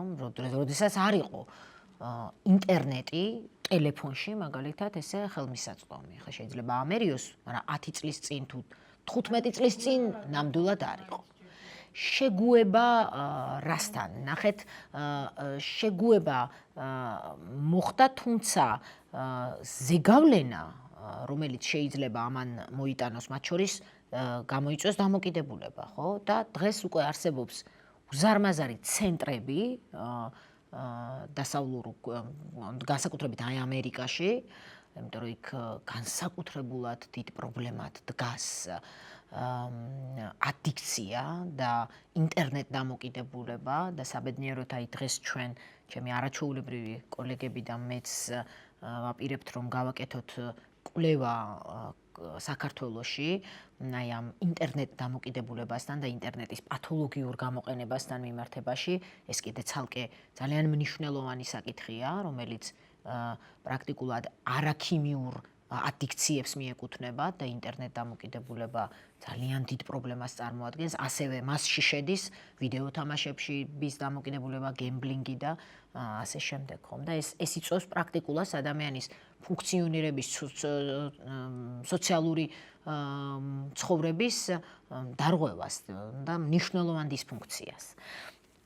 ამიტომ ადაპტაცია, ნახეთ როგორი მომენტია, გვთავაზობს თვითონ მედია საშუალება და ციფრული ტექნოლოგიები, რომელიც განახლებას განიცდის, გვთავაზობს ამისთვის თავის დაზღვევის, ასე ვთქვათ, ხერხებს. მათ შორის ადრე თუ კი არ იყო ეკრანის კონტროლი, ხო? აი, რამდენი ხანი შეგიმოწმებიათ, მე სირცხვილით ვერ ვამოწმებ ამას, იმიტომ რომ მგონია რომ ძალიან ბატონო ნუ ეს მე ვფიქრობ რომ ეს ძალიან კარგი მაჩვენებელი არის და მოსალოცია, იმიტომ რომ აი სწორი ის არის, მაგრამ ნუ მოდი შევთანხმდეთ რომ ეტარებს აღამოს იქვარდა ეს კი დავით მივიღებ რომ მეც თავის კი ბატონო სწორია, მაგრამ ნუ მარტო სკრინიც რომ ავიღოთ, ჩემი ის რომ ავიღოთ, მე კი ვიმართლებ თავს, რა თქმა უნდა. და ასეც არის, რომ ჩემი ტელეფონთან ურთიერთობის საჭიროება და მე არ ვთამაშობ, ასე ვთქვათ, ტელეფონზე და მუშაობ კიდევაც ტელეფონზე. თუმცა მგონია, რომ ეს ძალიან ბევრია. იმასთან მიმართებაში სულ რომ თავი დავანებოთ მუშა პერიოდს. აი სამუშაო პერიოდი რომ დავტოვოთ სამუშაო პერიოდად, თავისუფალ დროს რომ ავიღოთ რამდენ დროს ვატარებთ, აღმოჩნდება რომ ძალიან დიდი დრო არის. მაგრამ ეს თავისთავად კონტროლიც ხომ არის, აი რომელსაც უყენებენ და ესეც შეიძლება ძალიან ჯანსაღად გამოვიყენოთ, ხომ?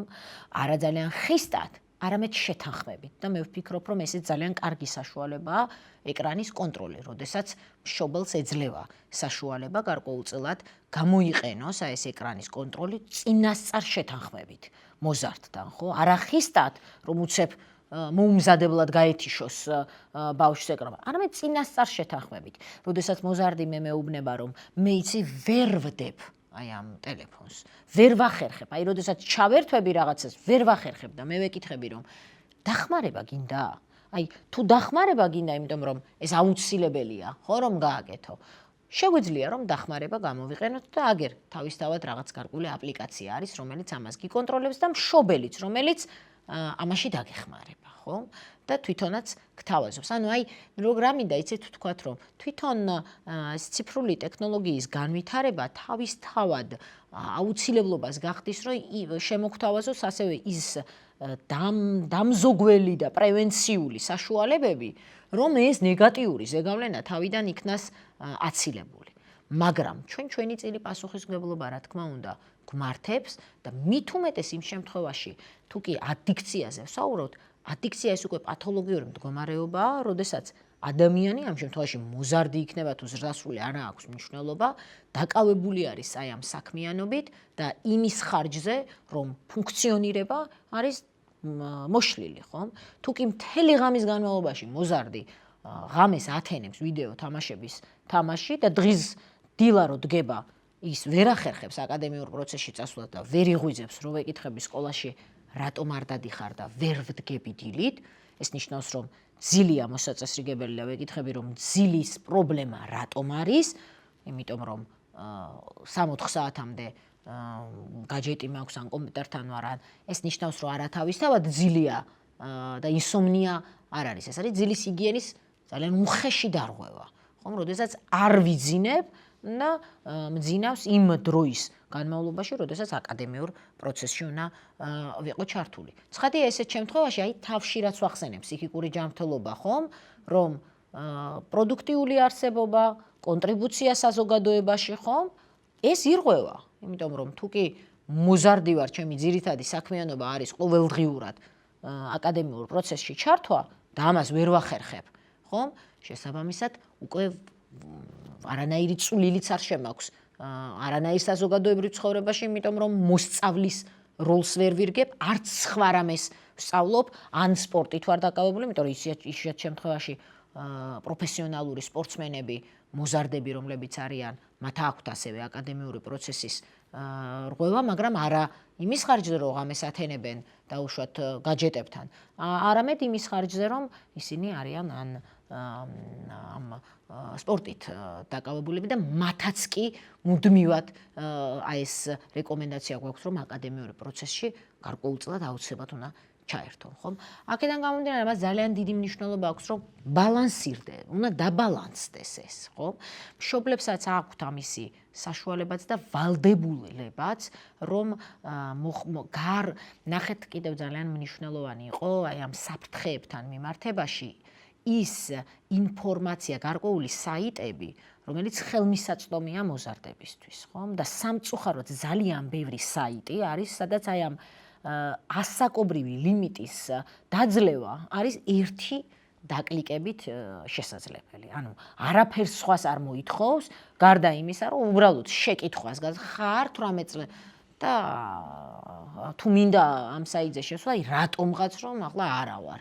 ანუ არ ყოფილი. ასეთი ახლა ძალიან ცოტა ადამიანია, ხო? და ის ადამიანის ჯობია რომც არ შეეკითხონ, ისედაც არ შევიდოდა ამ საიტზე. ამიტომ ამის გაფილტრად სამწუხაროდ საკმაოდ ხშირად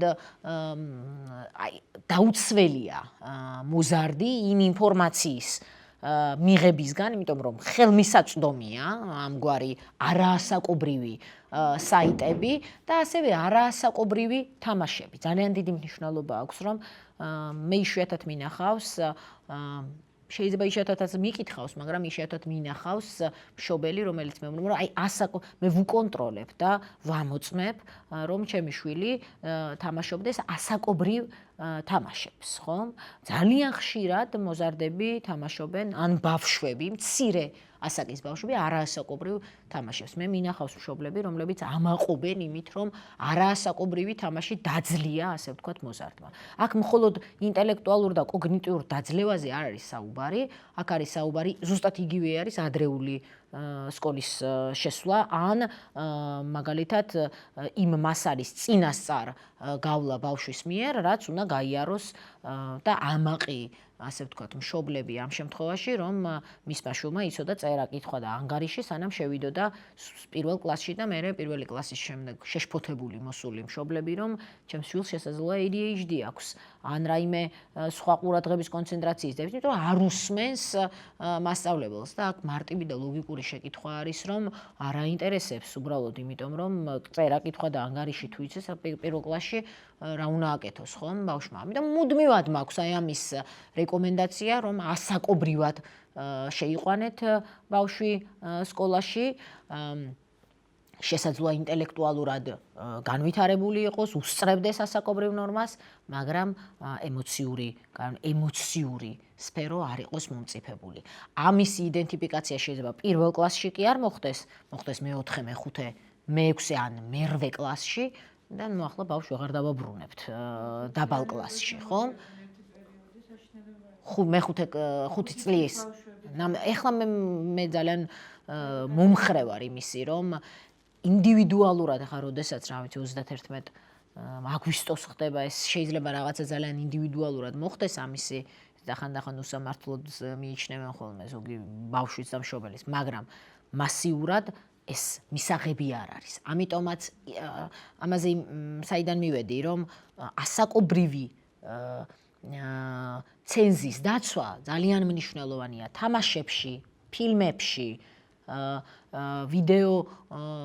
ვიდეოების ნახვის დროს ძალიან დიდი მნიშვნელობა აქვს და ის რაღაცა მრგვალი ციფრი, რიცხვი, რომელიც შემოხაზული იყო, სილამაზისთვის ნამდვილად არ არის და ამის გათვალისწინება გვმართებს, ასე ვთქვათ, ჩვენ. დიახ. ერთი კითხვა აქვს. გაჯეტების მოხმარების კულტურა, ან ინტერნეტთან ინტერნეტის მოხმარების კულტურა. დიახ. განსხვავდება თაობებს შორის, მაგალითად, ჯენზი როგორ იყენებს, მილენიუმი როგორ იყენებს. ჯენზი იყენებს თუ არის სხვა. დიახ. ჯენზი იყენებს ძალიან მარტივად, მოდი ესე გეტყვით. აი, სწორედ იმას, რასაც საუბრობდით, რომ თითქოს მესამე ხელია თქო ეს გაჯეტი. მე მგონი ჯენზი არის ის თაობა, სადაც პრაქტიკულად აი ამ გაჯეტის მოხმარება არის ორგანული ძალიან. მათ ბევრ ბავშვს და მოზარდს ამ თაობისას არ სჭირდება ზედმეტი ძალისხმევა და სწავლა, არამედ ძალიან ორგანულად იცის რა უნდა გააკეთოს. ძალიან საინტერესოა ჩემი პირადი გამოცდილება, რომ აი ისეთ ბავშვებთან ურთიერთობის დროს, რომლებსაც აქვთ ფსიქიკური პრობლემები ან განვითარების დასწავლის სირთულეები, ბავშვთა აუტიზმი, ინტელექტუალური განვითარების ჩამორჩენილობა, აი ამ ბავშვებშიც კი გაჯეტების მართვა არის ძალიან მარტივი, ემარტივებათ მათ. მათ შეიძლება წერა, კითხვის ფუნქცია ვერ აითვისონ, მაგრამ ძალიან მარტივად ითვისებენ გაჯეტის და აი იმ ფუნქციებს, რასაც ჩემი მშობლების თაობას მაგალითად შეიძლება ძალიან გაუჭირდეს სწავლის, მრავალჯერადი სწავლა შეიძლება დასჭირდეთ, რომ ეს ფუნქცია აითვისო, ხო? რატო? ისინი ამ ეპოქაში დაიბადნენ, ხვდები? მათთვის ეს ძალიან ორგანული არის, მილენიალებისთვის მეტნაკლებად მარტივია, თუმცა აი უფროსი თაობის წარმომადგენლებისთვის თვითონ ხელის ფუნქციაც კი ხომ აი როგორ გამოიყენებს, ასე ვთქვათ, ხომ? აი ამ წერათიც თუ საჩვენებელთიც როგორ ბეჭდავს, თქვენ შეგიძლიათ რომ უბრალოდ შეხედოთ როგორ ხმარობს აი ამ კლავიატურას ჯენზის წარმომადგენელი და როგორ ხმარობს მაგალითად უფროსი თაობის წარმომადგენელი და ამითაც კი ძალიან მარტივია, რომ პრაქტიკულად ადამიანის არა მხოლოდ ფსიქიკა არის უკვე მორგებული ჯენზის შემთხვევაში და ალფას შემთხვევაში ხომ საერთოდ ციფრულ ტექნიკასთან, არამედ ფიზიკური გამოხატულებაც ხომ? შესაბამისად გარკვეულ ცვლილებებს მე ვფიქრობ, რომ აღარ მახსოვს რომელმა ადამიანმა თქვა, მაგრამ ძალიან მომეწონა, რომ მე მჯერაო, რომ საბოლოო ჯამში ადამიანის მტევანი განიცდის ევოლუციას და ვერ ვიხსენებ ვინ თქვა, მაგრამ აშკარად ვპარავ მას ამ იდეას, იმიტომ რომ ძალიან მომეწონა, რომ საბოლოო ჯამში დარჩებაო ორი თითი. მეტის საჭიროება აღარ იქნება, იმიტომ რომ ამითი სასავსებით საკმარისი იქნება, რომ იფუნქციონიროს და შესაბამისად ახლა მოთოხნა და მობარვა რო აღარ დაბარვას რო აღარ დაჭირდება ადამიანს, ალბათ ამას გულისხმობდა და წერა კალმით და სელფისათვის და არა მარტო სელფისათვის, აქ მხოლოდ ამაზე არ არის საუბარი. ნებისმიერი მის გაჯეტის, ასე ვთქვათ, გამოყენებისთვის. ამიტომ მე მაქვს ეს განცდა, რომ რა თქმა უნდა, მათთვის ეს არის ძალიან ორგანული და ბუნებრივი. იმიტომ რომ ისინი ამ ეპოქაში იბადებიან და ამ ეპოქაში პრაქტიკულად მათი ფსიქიკა და ფიზიკური ეს სომატური სხეულიც, ხო, აქ ფორმირდა, ამიტომ მათთვის ეს ძალიან ბუნებრივია. აი ტექნიკური თვალსაზრისით და შინაარსობრივი თვალსაზრისით, აი მაგალითად რილსები რო ახსენეთ მოკლედ. დიახ. და ისეთი ვიდეოები, რომელიც არის ნაგავი. აი ამით დაჭერა ჯინზის უფრო ხდება თუ ვიდრე აი მილენიალების მაგალითად. TikTok-მა რაც მოიტანა. დიახ. ეს უფრო მოქმედებს დიახ. და პატარები თუ უფრო ნახეთ აქ მე თვითონ აი ამ თაობებს კი არ დავყოფდი ადამიანებს თავისი ფსიქიკის სიმყარით მიხედვით. ასაკს დიდი მნიშვნელობა აქვს და იმიტომ ვახსენე, რომ მოწყვლადი ჯგუფი ამ შემთხვევაში არის მოზარდები, ბავშვები და გარკვეული ფსიქიკური პრობლემების მქონე ადამიანები. თუ ჩავთვლით იმას, რომ ახლა ჯენზი ავტომატურად არის ის თაობა, რომელიც ასაკობრივად უფრო პატარაა და მოზარდობის ასაკშია და მათი ფსიქიკა ჯერ კიდევ ფორმირების პროცესშია, რა თქმა უნდა, ზეგავლენის მოხდენა ამ თაობაზე არა მხოლოდ გაჯეტების მეშვეობით, არამედ ცოცხალი ურთიერთობის მეშვეობითაც გაცილებით უფრო მარტივია, ვიდრე უკვე ჩამოყალიბებულ სტრუქტურაში. ხო? მაგრამ მოდი გულწრფელად გეტყვით, რომ ამ შემთხვევაში ზრდასრული ადამიანებიც ძალიან ბევრი შეიძლება ვერ იყოს მაინც და მაინც ისეთი მყარი ფსიქიკის და პიროვნული თვისებების მატარებელი, რომ მათ გაუძლონ, ასე ვთქვათ, აი ამ ზეგავლენებს, ხო? შესაძლებელია ისინი დიდ დროს არ ატარებდნენ გაჯეტებთან და რილსებთან და ასე ვთქვათ TikTok-ში, მაგრამ ატარებდნენ საინფორმაციო საშუალებებთან, ხომ? და დამერწმუნეთ, რომ აბსოლუტურად იგივე ეფექტი არის, ხვდებით? ანუ ამ შემთხვევაში თუ კი მოზარდი შეიძლება TikTok-ის საშუალებით იყოს ინსპირირებული რაიმე, ამ შემთხვევაში თუ კი მავნე ზეგავლენაზე ვსაუბრობთ, მავნე ზეგავლენით, ზუსტად იგივენაირად ასაკში შესული ადამიანი შეიძლება იმ საშუალებით, რომელსაც ის გამოიყენებს, მაგალითად, სატელევიზიო მედია საშუალებებით, იყოს ასევე ინსპირირებული იმ ნეგატიური ინფორმაციით, არაჯანსაღი და არასწორი ინფორმაციით, რომელსაც აქ მთავარი და აი მივედით მე მგონი იმ კითხვამდე, რომელიც შეიძლება თქვენც გქონდეთ, რომ რითი დავიცვათ თავი? აი როგორ უნდა დავიცვათ თავი? რა გავაკეთოთ იმისთვის, რომ გარკვეულწილად თავი დავიცვათ აი ამ ნეგატიური ზეგავლენების. ამ არ არის რაღაც ესეთი რეცეპტი, ხო? უებარი წამალი მე არ მაქვს. ეს არის ის რეკომენდაციები, რომლებიც პრაქტიკულად ყველასთვის არის და ვფიქრობ, რომ ყველა თუ გამოვიყენებთ, ნამდვილად კარგი იქნება.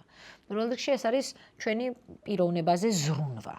და პიროვნებაზე ზრუნვა ეს უნდა იყოს არა ეგოიზმი და რაღაცა ფუფუნება, არამედ ეს უნდა იყოს ადამიანის უპირველესი ვალდებულება, ხო? რომ საკუთარ პიროვნებაზე და საკუთარ მენტალურ ფსიქიკურ ჯანმრთელობაზე იზრუნოს, მის სიმტკიცესა და სიმყარეზე, ხო? რომ იგი არ გახდეს კარგი ნიადაგი აი იმ ნეგატიური ზეგავლენების მიმართ, რომელსაც ჩვენ ვერ გავწყვეტ და ვერ დავასხვევთ, იმიტომ რომ საბედნიეროდ ცხოვრობთ რაღაც თავისუფალ, ვცდილობთ, მოდი ესე ვთქვათ, ვიცხოვრობთ თავისუფალ გარემოში. ამიტომ ჩვენ ადამიანს უნდა მოგვეცეს იმის საშუალება, რომ ამოვირჩიოთ და აი ეს სწორი ამორჩევა უნდა მოვახდინოთ იმის ხარჯზე, რომ ჩვენი პიროვნული სიმყარე გქონდეს, ხომ?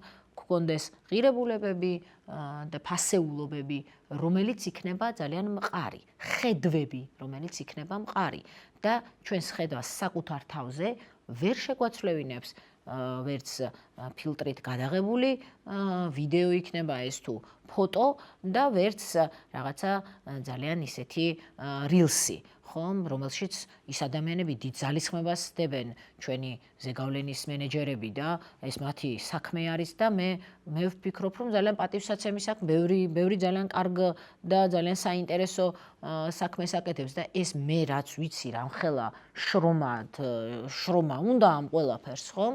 მე ვფიქრობ, რომ ძალიან საპატივსაცემო არის. თუმცა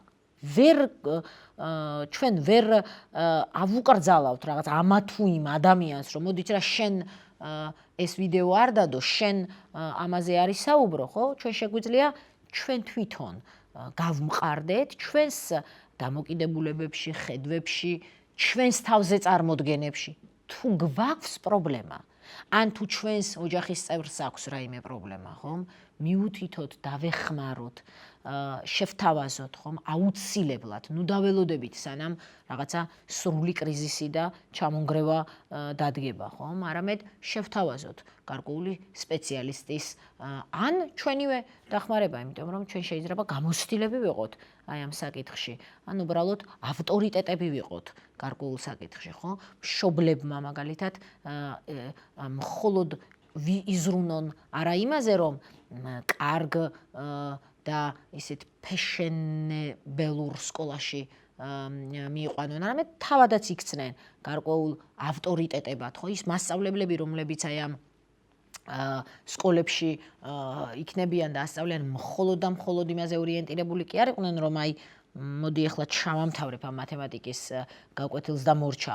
არამედ რაღაცა ღირებულებების მომტანი უნდა იყოს ეს სივრცეები, როგორც არის სკოლა, სპორტის სივრცე, ოჯახი, ხომ?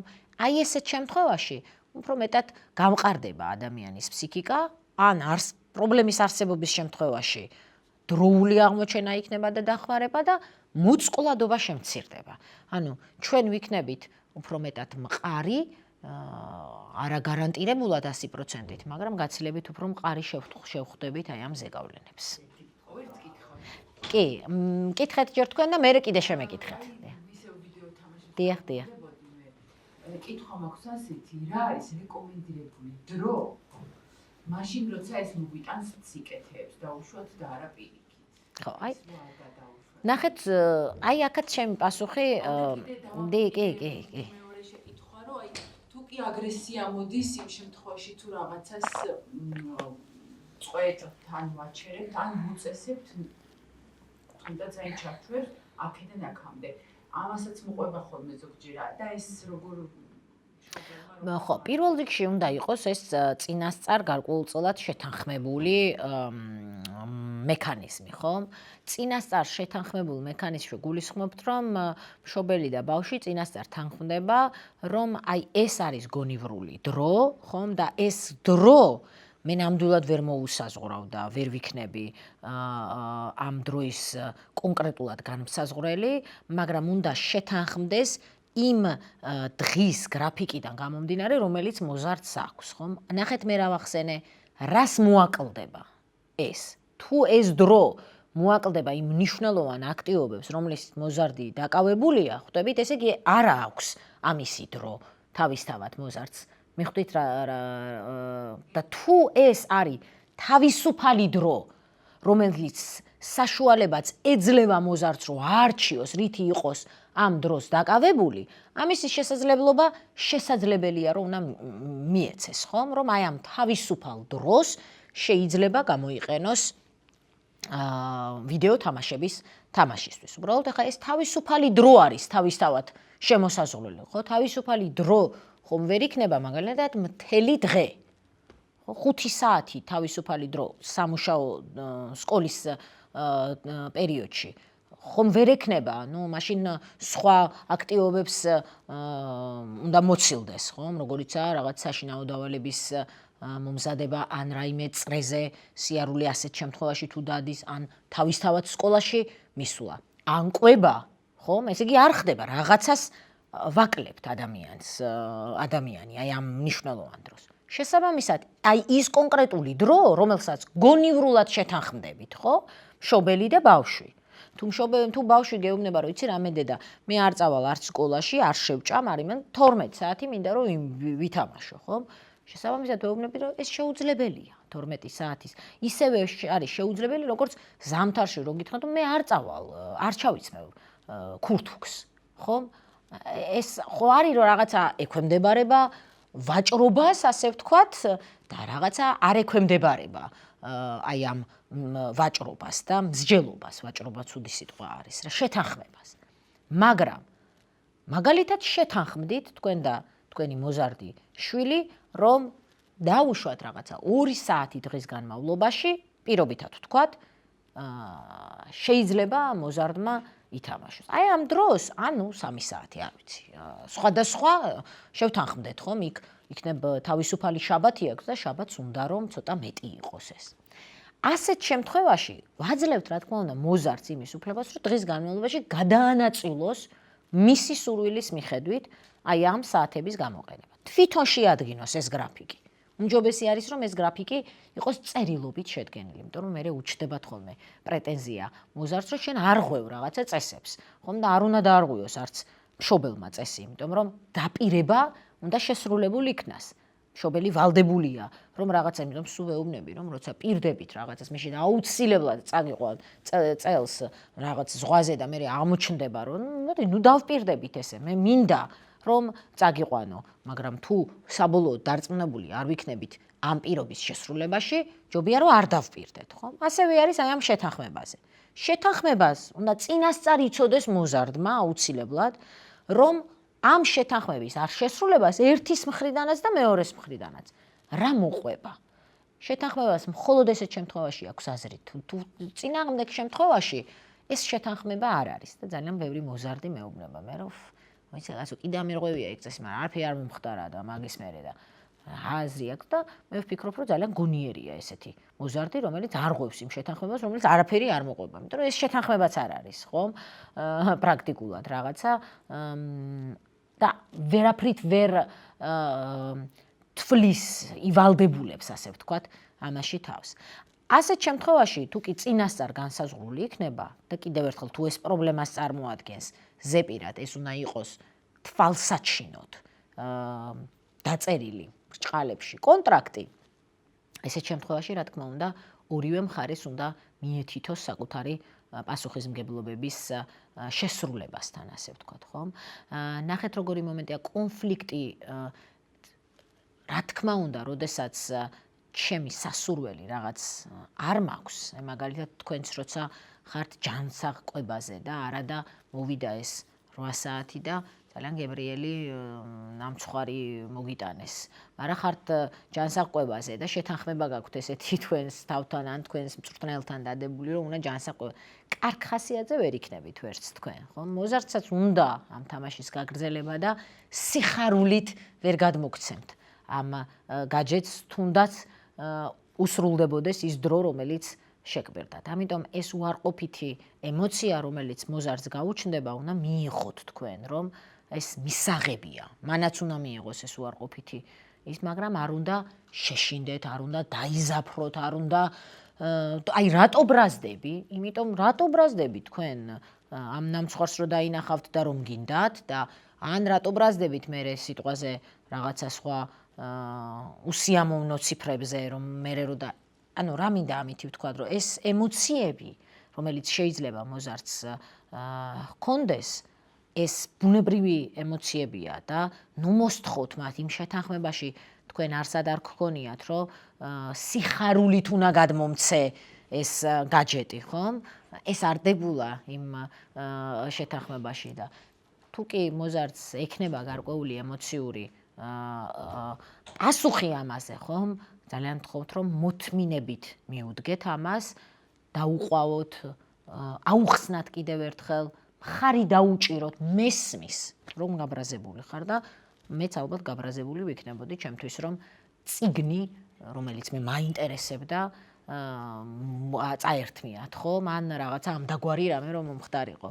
მაგრამ ეს შეთანხმება არის, ხომ? ამიტომ ასე უფრო მიუდექით ჯობია და გარკვეული დროის შემდეგ მიეჩვევა ადამიანი რაღაცა იმ ცხოვრების შეთავაზებულ ახალ წესს. ამას მიჩვევა უნდა, მაგრამ თქვენგან, მშობლებისგან, რაც ყველაზე მნიშვნელოვანია, ეს არის მოთმინება და მიყოლა. იმიტომ რომ ძალიან ხშირად და მე მგონი უხშირესად ჩემი პრაქტიკის შემთხვევაში მშობლებს ძალიან უჭირთ აი ამ თანმიმდევრობის და აი ამ შეთავაზებული და დადებული შეთანხმების ბოლომდე მიყოლა.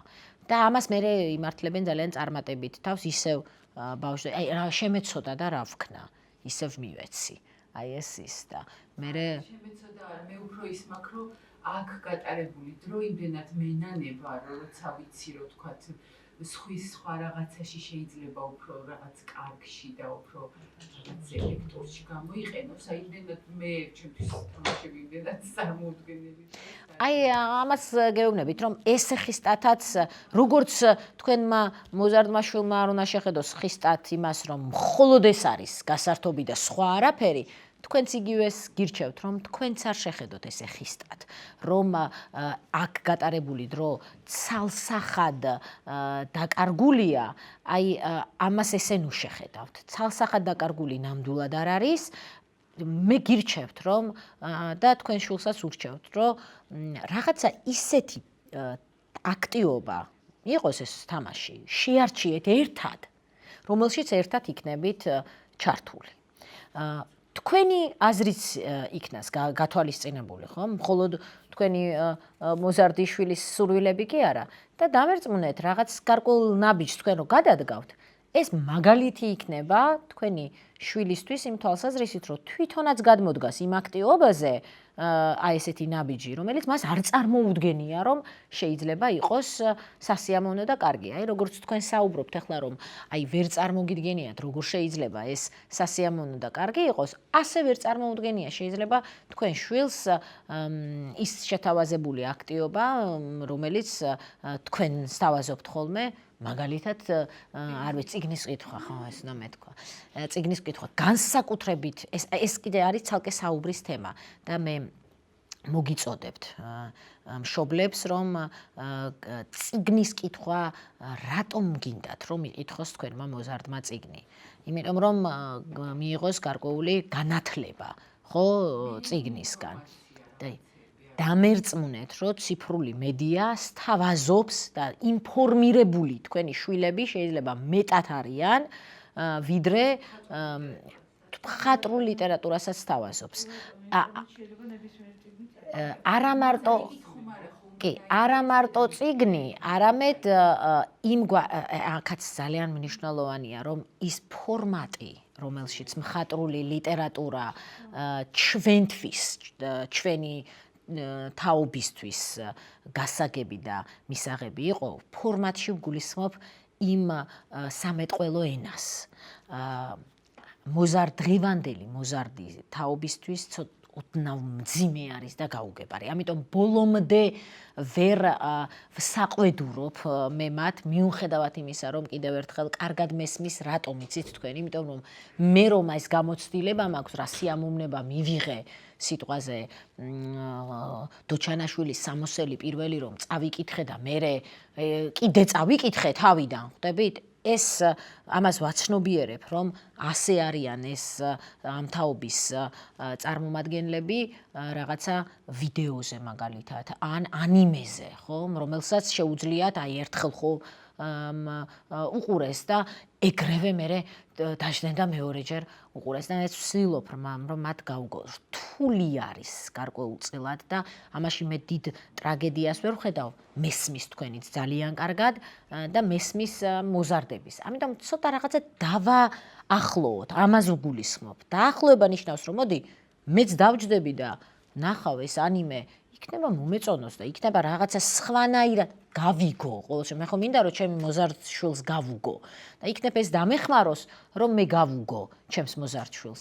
და მე შევთავაზო, რომ აი იქნებ წაიკითხო ეს და მე გამიგო, იმიტომ რომ აი ჩემთვის ამან ძალიან დიდი შთაბეჭდილება მოახდინა. პირველად, როდესაც დედაჩემმა თხოვა, მაშინ მეც მოზარდი ვიყავი, ალბათ 13 წლის ვიყავი, რომ აიო მეო შენ ხელა რო ვიყავი ცოტა დიდიო, ჯეინ ეარი წავიკითხე და უბედნიერესი ვიყავი, ისე მომეწონა და მეც ინსპირირებულმა წავიკითხე. ვერაფრით ვერ მოვიწონე მე ეს, მაგრამ ჩემზე ზეგავლენა მოახდინა არა საკუთრივ იმან და ეს შევასრულე იმის გამო კი არა, რომ თვითონ ნაწარმოებმა დამაინტერესა, არამედ იმან რომ მაინტერესებდა დედაჩემს რამ დააინტერესა, ხო? ამიტომ მოაწონეთ ამ თვალსაზრისით თქვენს გადადგით ნაბიჯი თქვენი შვილისკენ, მოიწონეთ ის და დაინტერესდით ის, რითაც ის არის დაკავებული და შეიძლება ისიც დაინტერესდეს იმით, რითაც თქვენ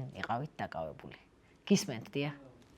აი საქართველოს კვლევასთან დაკავშირებით მაინტერესებდა, რომ საქართველოს ერთ-ერთი მოწინავეა სოციალური ქსელების გამოყენების კუთხით. და ერთ-ერთი ყველაზე ბოლო ადგილი უკავია წაკითხვის გააზრებაში. და აი ამ ორ კვლევას ერთმანეთთან თქვენი რამე კავშირი რა აქვს? ორი კვლევის შედეგს.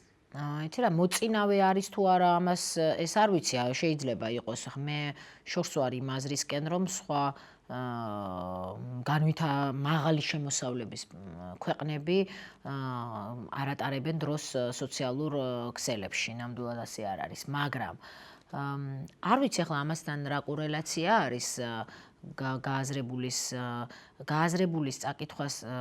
წაკითხulis გააზრებასთან რო გვაქვს ჩვენ პრობლემა ეს ამას აქვს კორელაცია საგანმანათლებლო სისტემის სისუსტესთან და პრობლემასთან დაკავშირებით. სოციალური მედია აქ რამდენად კავშირში არის, ამას ვერ გეტყვით, მაგრამ ცალსახად კავშირში არის, რომ აუცილებლად გადასახედია და ვფიქრობ, რომ ეს უნდა ძალიან სწრაფად ჩატარდეს. გინდათ რეფორმა დაარქვით, გინდათ გადახალისება, გინდათ რაღაცა შესაძლებელი არის საგანმანათლებლო სისტემაში.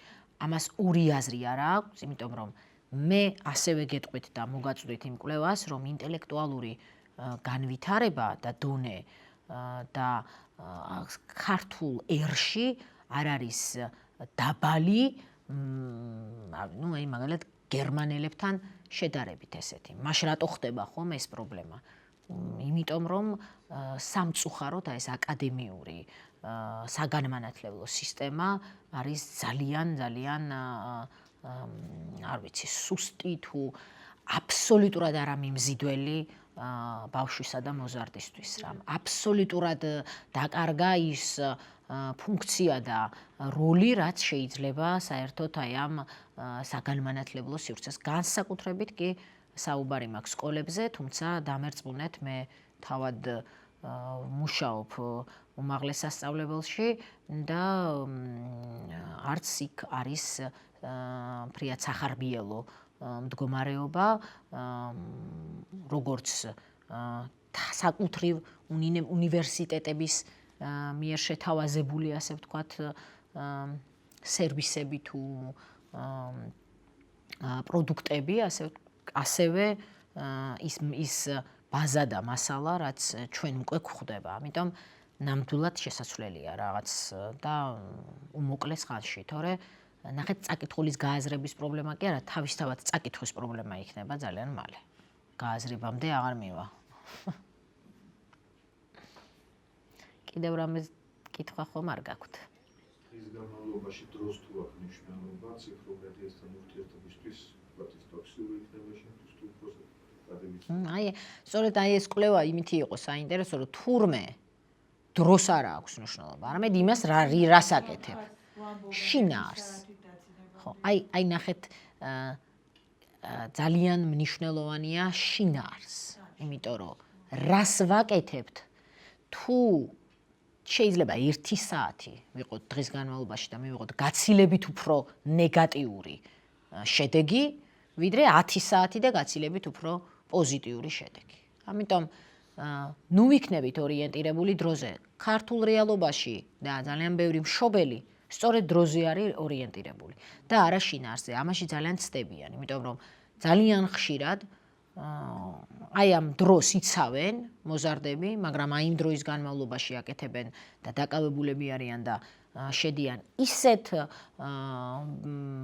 ისეთ ინფორმაციას იღებენ ან იმგვარი ურთიერთობებით არიან დაკავებული, რომელიც მნიშვნელოვნად საზიანო არის. ამიტომ მნიშვნელობა აქვს შინაარს და არა დროს. ნუ დროსაც რა თქმა უნდა, ახლა ის დრო თუ მოიცავს ყველაფერს და ანაცვლებს ძილს, კვებასაც კი, კვებით არ შეიძლება ადამიანი, ნუ აი როგორ გითხრათ, კომპიუტერთან კვება, კომპიუტერთან დაძინება, კომპიუტერ ტელეფონთან ეს სივრცეები უნდა გამიჯნული იყოს, ხო, ერთმანეთისგან აუცილებლად. კვების სივრცე ძალიან ბევრი ტელევიზორთან და მოზარდები ოთახში კომპიუტერებთან, ხომ? აი ეს კულტურაც არ არის რომ გამოვიდეთ და ვისადილოთ სასადილო სივრცეში. ამასაც აქვს ალბათ გარკვეული მნიშვნელობა. ვფიქრობ დავასრულოთ. დიდი მადლობა ასე აქტიურები რო იყავით. იმედია რომ გარკვეული ინფორმაცია მიიღეთ, რომელიც სასარგებლო იქნება თქვენთვის. კიდევ უფრო მეტად დაახლოვდით ფსიქიკურ ჯანმრთელობასთან და უფრო ყოველდღიურობაში შემოვა ამაზე ზრუნვა, იმიტომ რომ ნამდვილად ადამიანმა მენტალური ფსიქიკური ჯანმრთელობა არის ჯანმრთელობის შემადგენელი ნაწილი და არ არსებობს ჯანმრთელობა მენტალური ჯანმრთელობის გარეშე და ნუ იქნება ეს მხოლოდ სიტყვები, ხომ? ამაზე უნდა ვიზრუნოთ ადამიანებმა. ამიტომ მნიშვნელოვანია ის ინფორმაცია, რასაც მივიღებთ, თუ კი საკვებზე ვზრუნავთ, თუ კი სხვადასხვა რამის ხარისხზე ვფიქრობთ და გვაქვს მოთხოვნა, რომ ყოველ შემთხვევაში გავუფრთხილდეთ, სხეული იქნება თუ სხვა, ასევე გავუფრთხილდეთ ჩვენს მენტალურ ჯანმრთელობას.